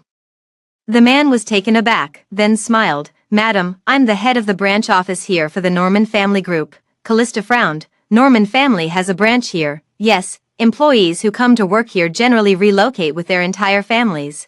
And the company provides dormitory housing as well. By the way, if you have time, madam, you should visit the branch. Mr. Liam's villa there has a unique foreign charm." Hearing this, Callista understood everything. She sneered coldly. "No need. When you return the phone to Liam, be sure to tell him to get treatment for his forgetfulness early." The person in charge left, completely confused. Callista closed the door, amused and frustrated by Liam's clumsy tactics. She pressed her fingers firmly against her temples, pushing all the events of the past 2 days firmly out of her mind. She would never again feel any sympathy for Liam. When the person in charge went downstairs, Liam was standing by the car waiting. He took the phone and looked at the string of Maggie message notifications, feeling inexplicably anxious inside. He unconsciously asked, "Did she say anything? Does she look angry?" The person in charge thought for a moment and nodded, saying, "Madam does seem a bit angry." Liam felt a tightness in his chest as he heard the person in charge continue. "Madam also said to pass on a message for you to get your memory checked." The person in charge thought it was just a small couple's quarrel, so he relayed the words exactly as they were. Liam frowned tightly. "What did you say to her?" "I just mentioned to her that she should come to your villa sometime when she's free." Liam finally understood the reason why Callista was angry, but soon after, he frowned again. Was she angry just because of that, and not because Maggie sent him a message? Liam felt extremely annoyed. He turned around and opened the car door. "Your bonus for this month is gone." As the car door closed, the car drove off, leaving the responsible person standing there, utterly bewildered. Liam returned to the villa, finally having time to open a message from Maggie. After figuring out what had happened, he became somewhat silent. He immediately called his assistant. "What exactly is going on with Maggie? Why did she come to Argentina?" The assistant was silent for 2 seconds before speaking. "I've heard it's a training task arranged by the company. Going abroad to study in a performance program for a while. And then you can use that as a talking point," the assistant said, lowering her voice. "Mr. Liam, I've observed Miss Lynn over the past few days. She's quite heartbroken over you. I think what she means is that she probably wants to reconcile with you." Liam stared at the patterns on the coffee table after hanging up the phone, lost in thought for a long time. If it were in the past, when he heard that Maggie wanted to get back together, he would have been happy, rather than feeling the way he does now, secretly troubled and annoyed. He leaned back, rubbing his thumb and index finger together, but still couldn't figure things out in the end. Before he could figure things out, he saw Maggie's name flashing on his phone. He could only answer the call, and immediately heard Maggie's cheerful voice. "Liam, I've arrived in Argentina. Would you mind coming to pick me up?" Liam hesitated for 2 seconds, but still said, "Send me the address. I'm coming right away." He needed to find an opportunity to finally talk things out with Maggie. Soon, Liam arrived at the airport and saw Maggie, dressed in a fresh and innocent style. She stood in the midst of a group of foreign young people, appearing very much at ease. Liam overheard Maggie talking fluently in English to the group as he approached. "My boyfriend is here to pick me up. I'll go now. See you at school." Liam's expression involuntarily darkened slightly. Maggie walked over and immediately linked arms with him. Liam, let's go. Liam glanced at those people, lowered his eyelids slightly, and followed Maggie out of the airport. Not until they got into the car did Liam speak indifferently. How come your company allowed you to come to Argentina? There aren't any particularly famous acting programs at local universities here. Maggie casually flipped her hair and smiled. It's just part of the company leadership's strategy. Under the guise of further studies, I can travel abroad for fun. Putting on a show like this helps build a good reputation. It's just another routine tactic in the entertainment industry. Liam pressed his lips together lightly and said casually, Maggie, I'm already a married man now. Please don't call me your boyfriend in front of others anymore. Maggie suddenly clenched her hand tightly at her side. Yet she displayed an embarrassed expression on her face. I know we're long over, but I just don't want to make it too obvious to others. It'll save us both future trouble. There won't be a next time. Liam saw her reaction and didn't press further. Instead, Maggie looked at Liam and asked curiously, I remember you mentioning before that the branch here in Argentina is already well established and doesn't require your attention. Why did you come here? Liam steered the wheel casually and said, Callista is over here. Maggie's smile nearly faltered, so she turned to look out the window instead, saying nothing more. Soon, Liam dropped her off at school and drove away without a second glance. Maggie looked at the taillights disappearing into the distance and dialed her agent's number. Try to leak some rumors about me and Liam, but make sure no one can trace it back to us. Maggie hung up the phone after receiving a positive reply, murmuring softly, Liam, this relationship of ours, only I get to call the shots, you don't have the right to end it. Meanwhile, Callista finished tidying up the room and was heading downstairs to throw out the trash when she saw Rex, who had just gotten out of the car. She was somewhat surprised. Rex, how come you're here? Rex stepped forward and took the garbage from her hand, saying casually, come to take you out for a meal. I stayed in Argentina for a while and found several great restaurants. When he said this, Callista truly felt that she was a bit hungry. After Rex threw the trash into the bin, she spoke up, okay then, thank you, I'll treat you. Rex raised an eyebrow, fine by me, as the two were about to leave.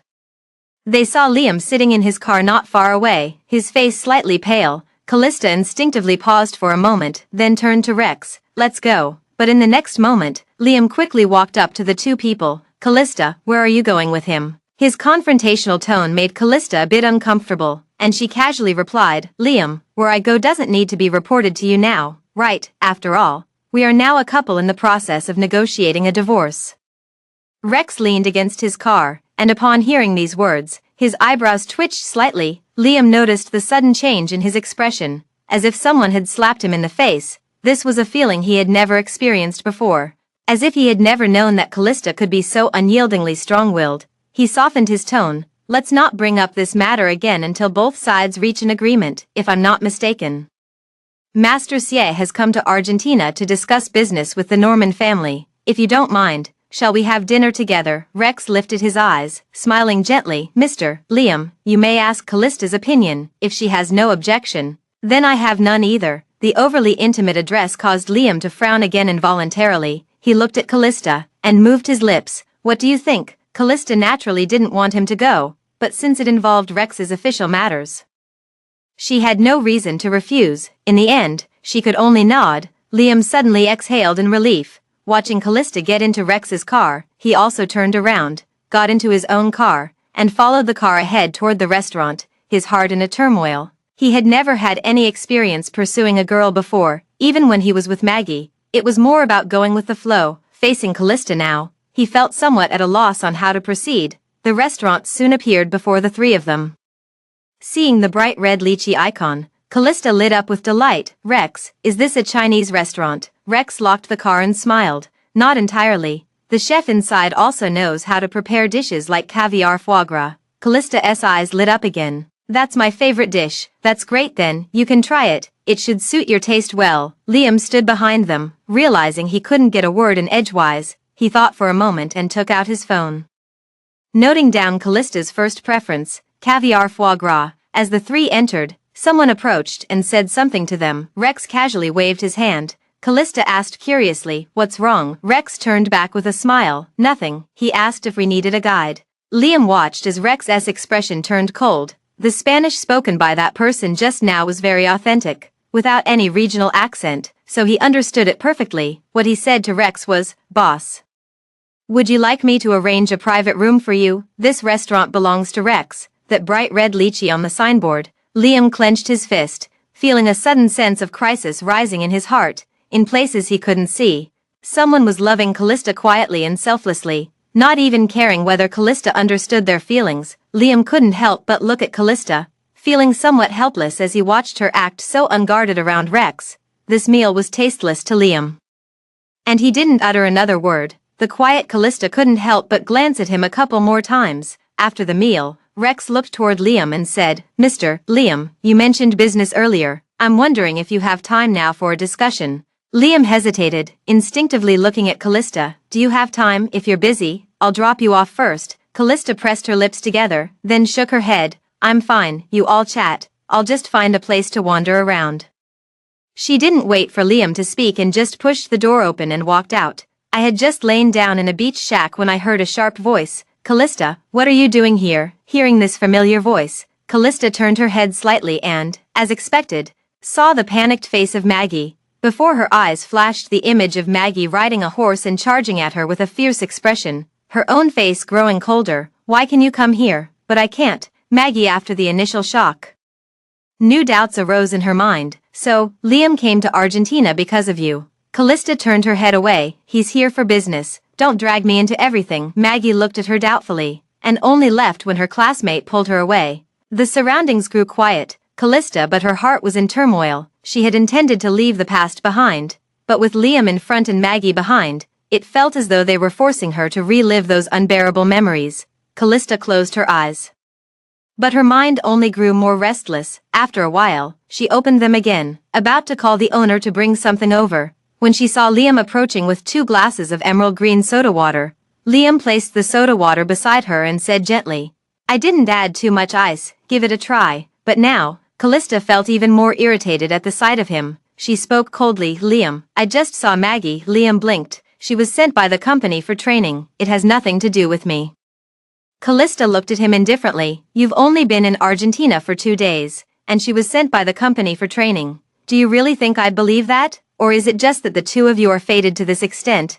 Her blunt words made Liam a bit embarrassed. He remained silent for 2 seconds before asking, "What would it take for you to believe me?" Looking at his sincere expression, Callista recalled instead the scene where he held Maggie and questioned her without the slightest hesitation. She casually pursed her lips. "Liam, after the divorce, I just want to be strangers with you. Whether I believe you or not doesn't matter." Liam finally couldn't hold back. "I never agreed to a divorce, so you can just wait to receive a subpoena. I've got all the time in the world to drag this out with you."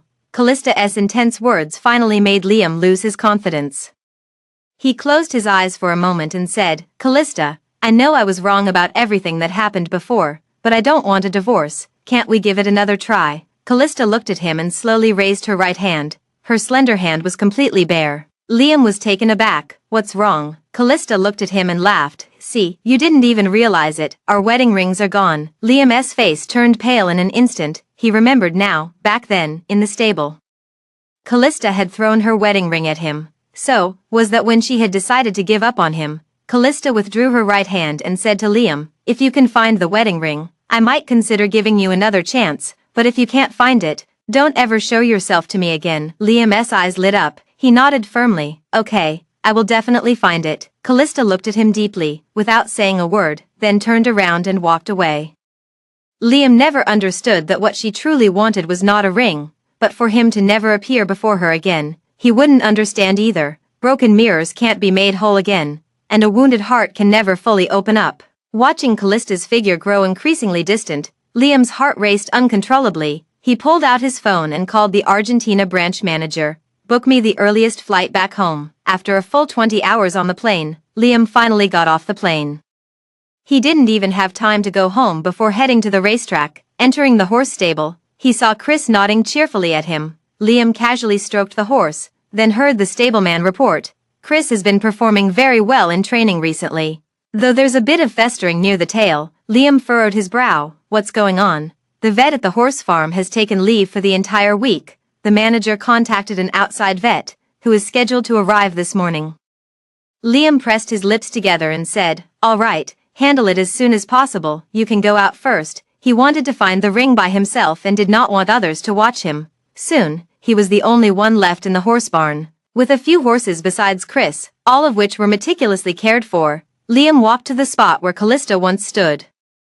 Carefully searching with his head down, for a full 10 minutes, Liam even expanded the search area a bit, but still found nothing. He pinched the bridge of his nose and called the stableman inside. "How often is this stable cleaned?" The stableman promptly replied.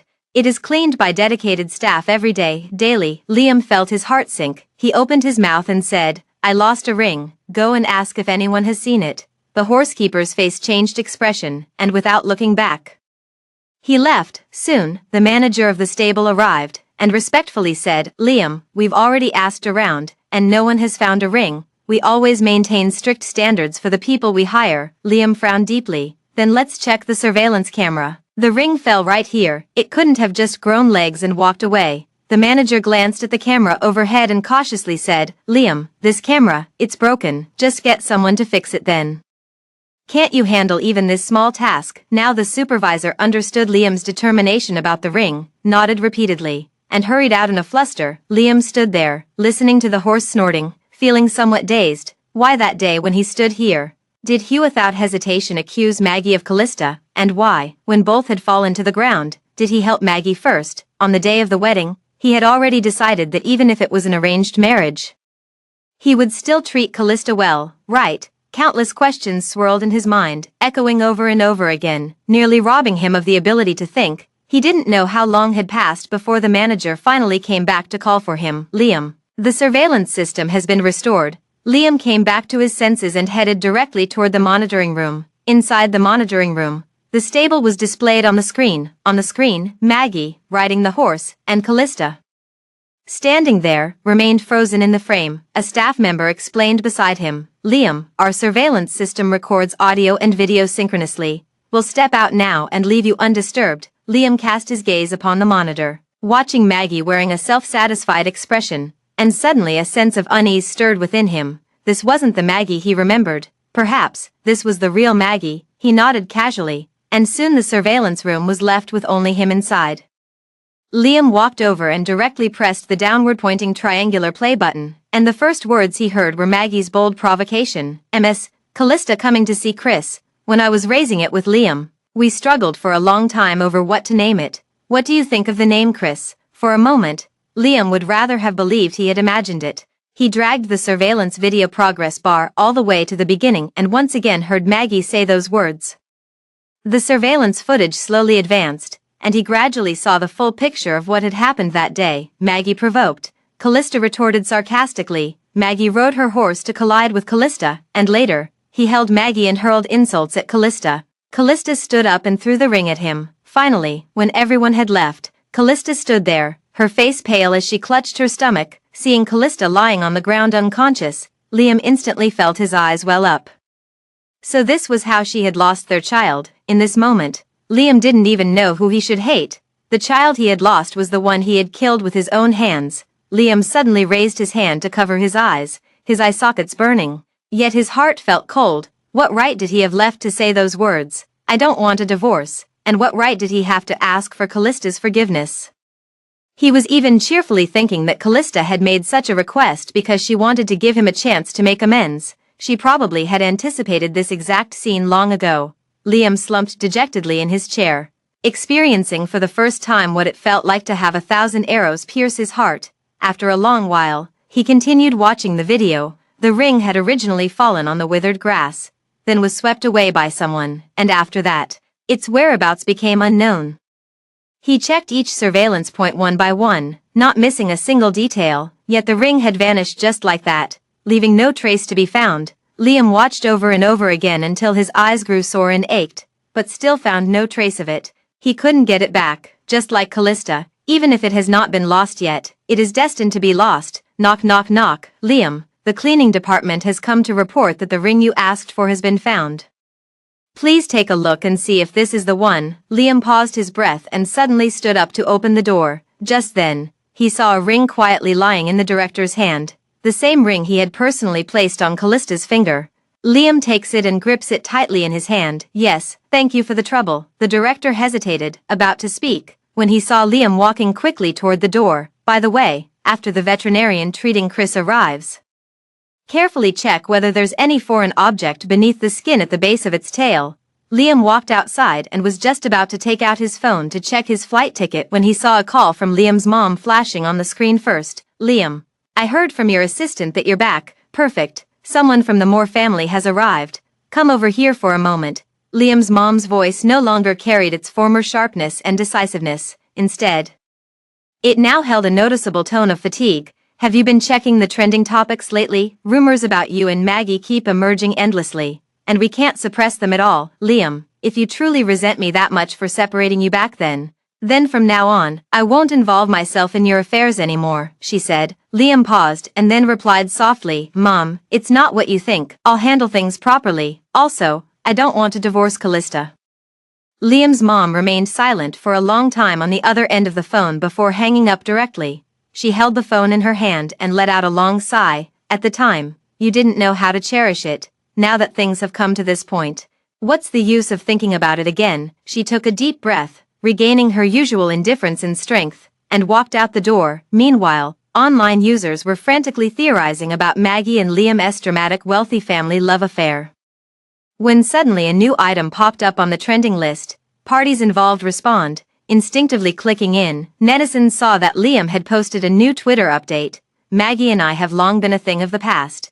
I hope everyone won't let baseless rumors affect my wife and family. Maggie walked out of the school with a bright smile still on her face.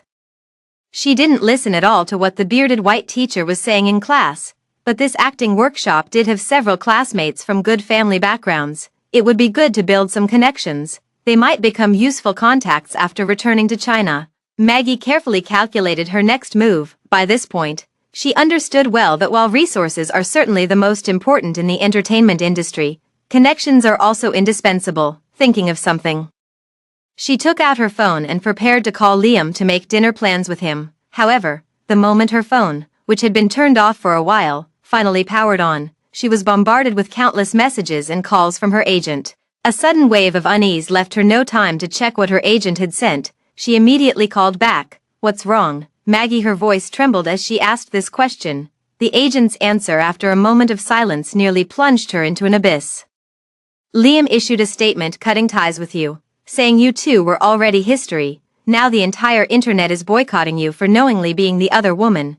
All your endorsements have terminated their contracts with you, and the productions you were scheduled to work on are demanding compensation from the company for breach of contract. Maggie, you've been abandoned. Word by word, like thunder, shattered Maggie's momentary complacency. She held her phone, wanting to say something more, but her agent had already hung up. Maggie stood there, hastily opening Twitter, only to see Liam's merciless post. The word wife pierced Maggie's eyes, stinging intensely. Without a second thought, she dialed Liam's number, but it was turned off. For a moment, Maggie didn't even know what was happening, yet she was certain that if she couldn't win back Liam, she would inevitably be abandoned. She would never allow this. Maggie waited at the entrance of Liam's company division for 3 full days before finally seeing him. She rubbed her eyes hard until they hurt, then walked forward. Liam, I saw what you posted on your Twitter. I'm glad you're willing to accept Mrs. Callista, which is exactly what I've always hoped to see. It might have been a misinterpretation from netizens regarding your words. Could you please clarify things for me publicly? Liam stopped in his tracks, looking at her on the verge of tears. His expression suddenly complicated. Really, Maggie, are you willing for me to become a loving husband with Callista? Maggie felt a twitch in her brow, jealousy spilling like poison throughout her chest, but she still wore an innocent smile on her face. Of course. I said back when we broke up that as long as you're happy, I can handle anything. Liam stared at her for 2 seconds before averting his gaze. Yeah, I got it. Since we're on the same page, there's no need to clarify this matter. I've made myself very clear, unless, of course, some deeper scandal about you gets exposed. For example, how you colluded with your agent to secretly film at the hot spring resort, then called reporters to stage a whole drama yourselves. Maggie stood frozen as if under a spell, completely stunned. As Liam was about to leave, Maggie instinctively grabbed his hand. Feeling Liam's casual gaze upon her, she felt momentarily embarrassed, but soon, she spoke up. Liam, This is just how the entertainment industry is. If I don't fight back, I'll just get completely devoured alive. Liam, seeing her struggling to keep up the act, solemnly said, Maggie, I've had someone repair the surveillance footage of your injury at the stable that day. In Maggie's fleeting startled gaze, Liam smiled bitterly. Because of a promise made in my youth, I chose you without hesitation. I never imagined that beneath your facade lay such a vicious heart. Maggie, if I ever discover that you are using my name to navigate the world of fame and fortune, don't blame me for being ruthless. Liam shook off her hand and walked into the branch office alone. Maggie stood there in a daze, remaining motionless for a long time before slowly turning around. Her departing figure looked desolate and lonely, with no one hearing the hoarse murmur between her lips. Liam, it was you who promised to protect me. How dare you go back on your word now? Liam returned to his office, and the thought of Maggie's shocked and despairing gaze from earlier weighed even more heavily on his mind. He sat there for a long time before pressing the intercom button and calling the branch manager in. Find a few sharp people here and have them keep an eye on this person. He sent Maggie's photo to the manager's phone and, pinching the bridge of his nose, said, Remember, if she shows any unusual behavior or attempts to approach Mrs. Liam, report it to me immediately. If necessary, you can call the police directly. The manager took a glance and nodded. All right, Mr. Liam, this afternoon, the person in charge from the Xie family will come over to discuss business matters. We will need you to be there in person. Liam nodded and said, Understood. You may go ahead and make the arrangements. After the manager left the room, Liam pulled out the ring he had found at the racetrack, slowly clenched it tightly in his hand.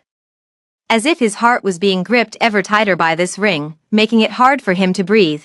What should he do to gain Callista's forgiveness? Before he could figure it out, in the afternoon when Rex came over to discuss business, Liam was astonished to see Callista dressed in business attire standing beside him. Rex smiled. Mr. Liam, this is my newly hired assistant. Callista offered a polite smile. Mr. Liam, this is the proposal from the C Group regarding this project. Please have a look.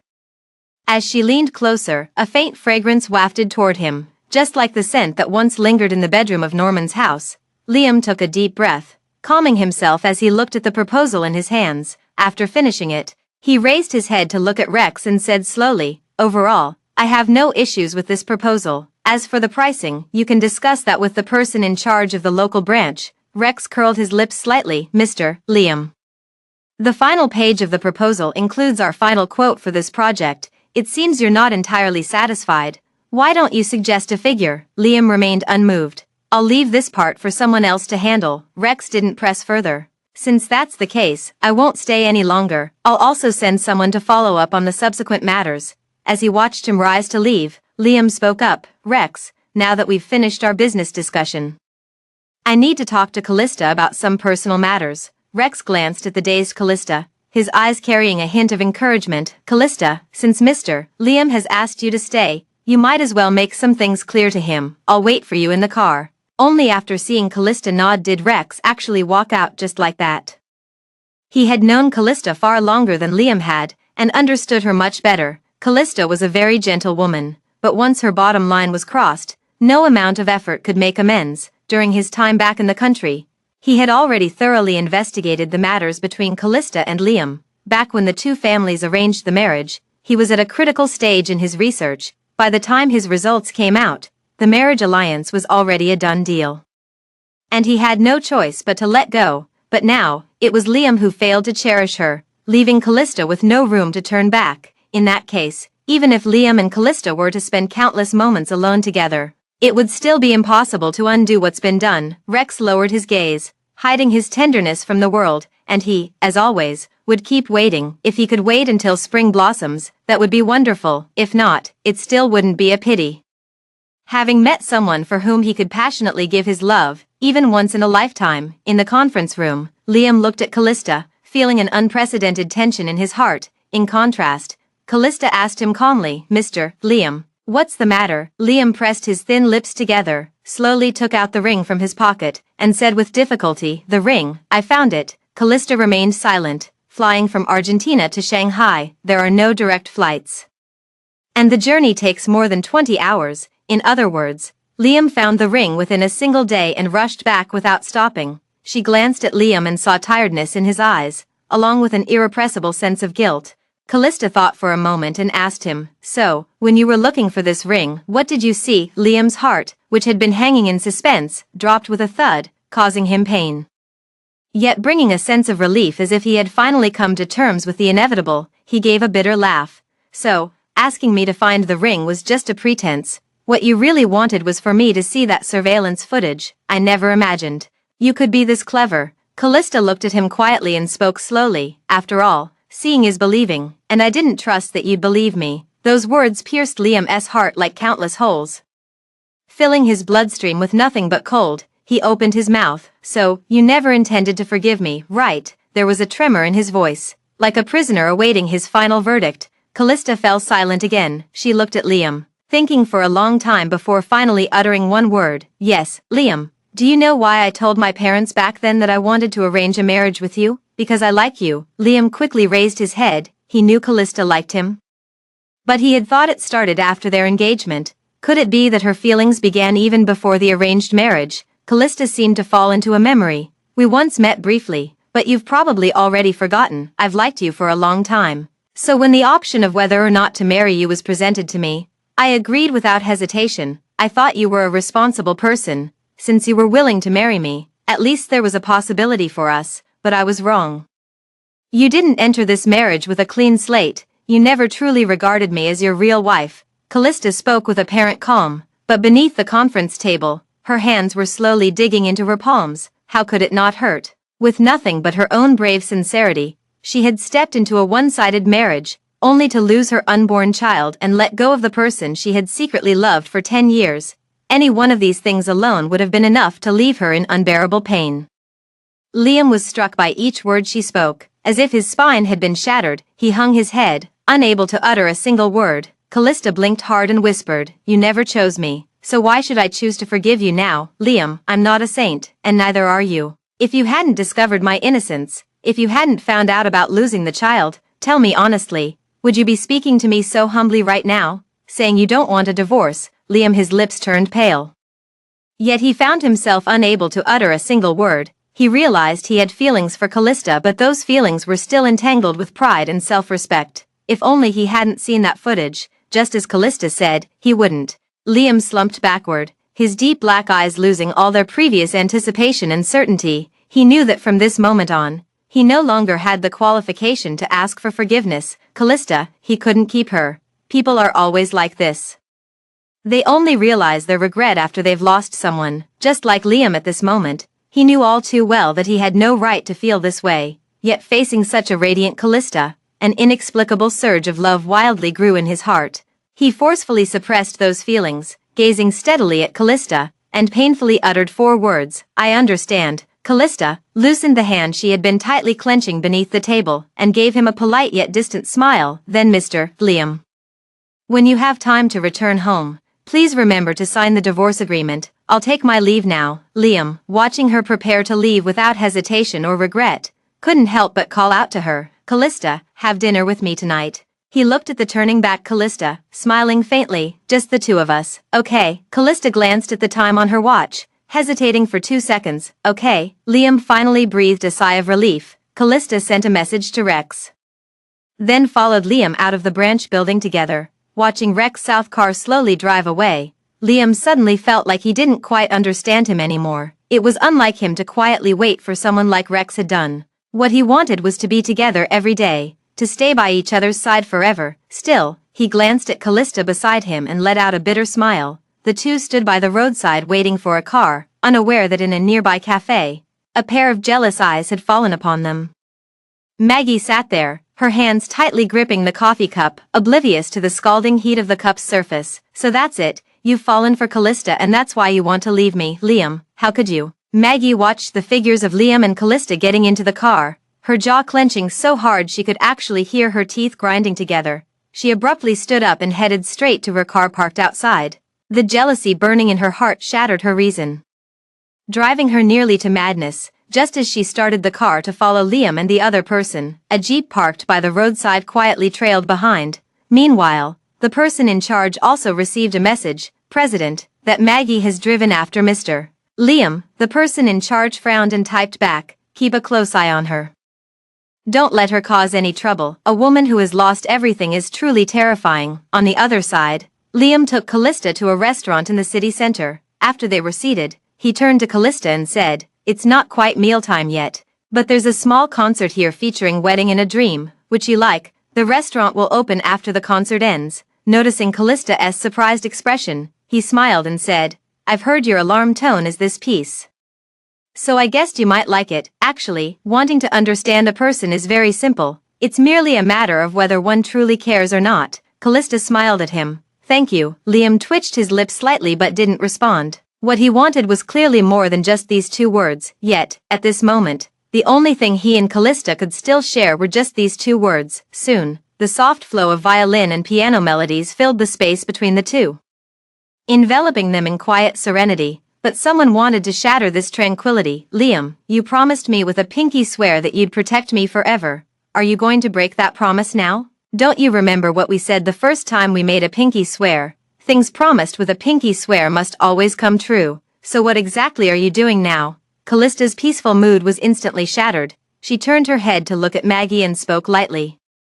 "Are you sure you're the one who made that promise with him back then?" Maggie stiffened, then sharply retorted, "If not me, then would it be you?" The more nervous someone feels, the louder their voice becomes. Meanwhile, Liam's pupils suddenly constricted. He looked toward Callista, his eyes filled with disbelief. Then he heard Callista ask, "Then tell me, under what circumstances did you two make the pinky promise? What color were you wearing? What happened to you that day?"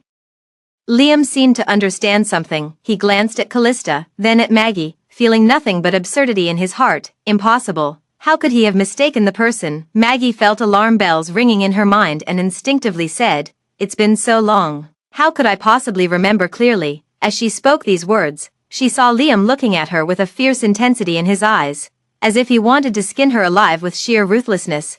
Callista seemed oblivious to Liam's gaze, merely smiling faintly. "No one will forget what happened that day." She wasn't wrong. At least Liam, one of the kidnapped parties, remembered it all too clearly. He remembered the softness and slenderness of the girl's fingers when they hooked pinkies. He remembered the white dress with blue flowers she wore that day, and he especially remembered her saying, "Okay, I believe you." Liam looked at Maggie, his eyes gradually filling with bloodshot redness. He not only belatedly realized who he truly liked, but had also been mistaken about the person all along, and Maggie, knowing all along that she wasn't the one he was looking for, had still managed to deceive herself for so long. Liam felt like he was going crazy, but before he could even react, Maggie, realizing something, completely snapped. Out of nowhere, a small knife appeared in her hand, and she lunged straight toward Callista, but her madness didn't last longer than 2 seconds.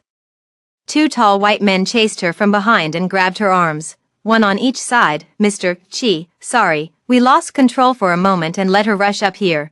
Liam glared coldly at the still struggling Maggie and said coldly, "She's assaulted someone with a weapon. Take her to the police station and let the police handle it." After Maggie was dragged away without mercy, Liam turned to look at Callista. "Why you? How long have you known?" Callista played casually with the flower arrangement on the table and spoke indifferently.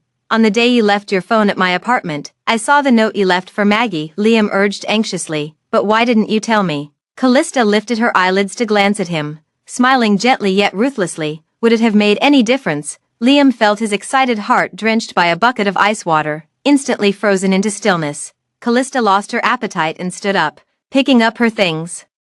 "Liam, since that day at the racetrack, you should understand that no matter what happens, I can never go back. At this point, I just hope we can part on good terms, and when we meet again, we can nod at each other without any awkwardness." Callista still wore a smile on her face. "Liam, goodbye." The sound of high heels was like stepping on Liam's heart.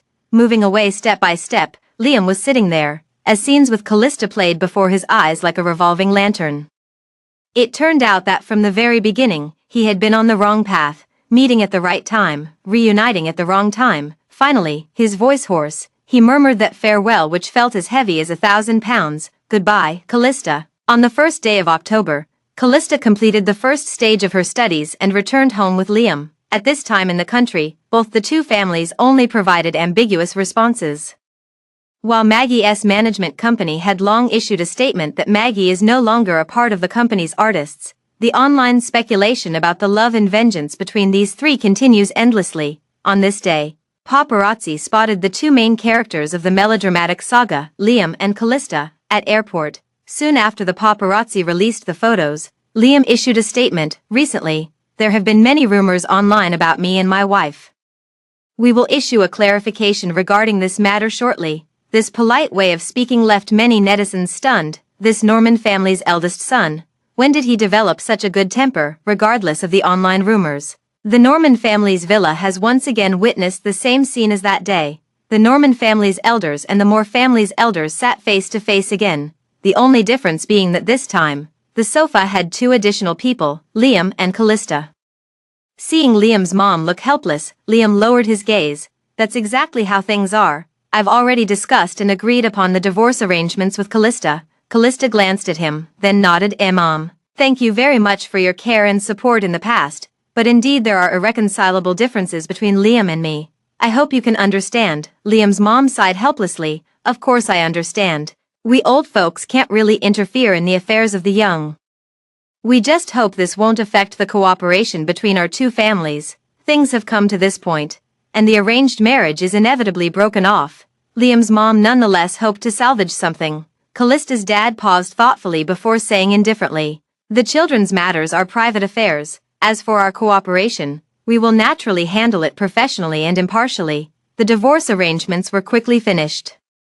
Liam and Callista pulled out their cell phones and each posted a message on Twitter. "Callista, we met once, and from now on, I hope you are well on your own journey." At Liam, "Liam, the water has flowed away, I just wish you peace." At Callista, after posting this Twitter message, neither of them paid attention to the stir it might cause. Callista put away her phone and looked at her parents. Dad, shall we go?" Callista's dad, Callista's mom had no objections and were just standing up when they noticed Liam across from them rising as well. "Callista, last time in Argentina, we didn't get to have our farewell meal before getting the divorce papers. Let's have one last dinner together." Callista gave him a surprised look, then nodded. "All right." Everyone only saw Liam's calm demeanor and didn't think much of it. Liam's mom gave a bitter smile, closed her eyes, and said nothing. Liam and Callista walked out and headed directly to a quiet private restaurant. At the dinner table, Callista looked at the dishes being served one after another. Every single one was her favorite. Her expression remained calm and unmoved. Meanwhile, Liam showed no sign of seeking credit. It seemed as if today, he had simply wanted to have a meal with Callista. He tasted each dish carefully, then suddenly spoke up. "Maggie has already been dealt with.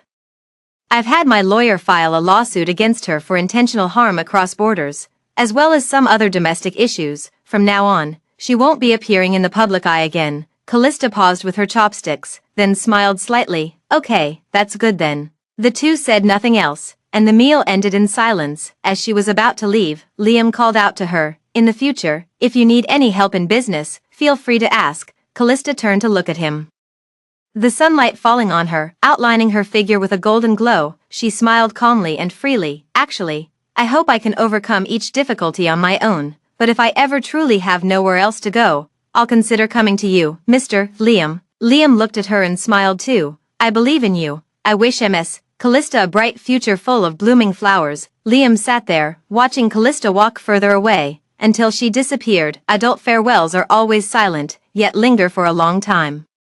Liam stood up and got into the car, habitually turning on the radio. It was still Night's Allure, but Maggie's voice was no longer there. The music flows slowly, passing by, never meeting, looking back, turning around, still missing, loved one missed. Loved one missed, the end.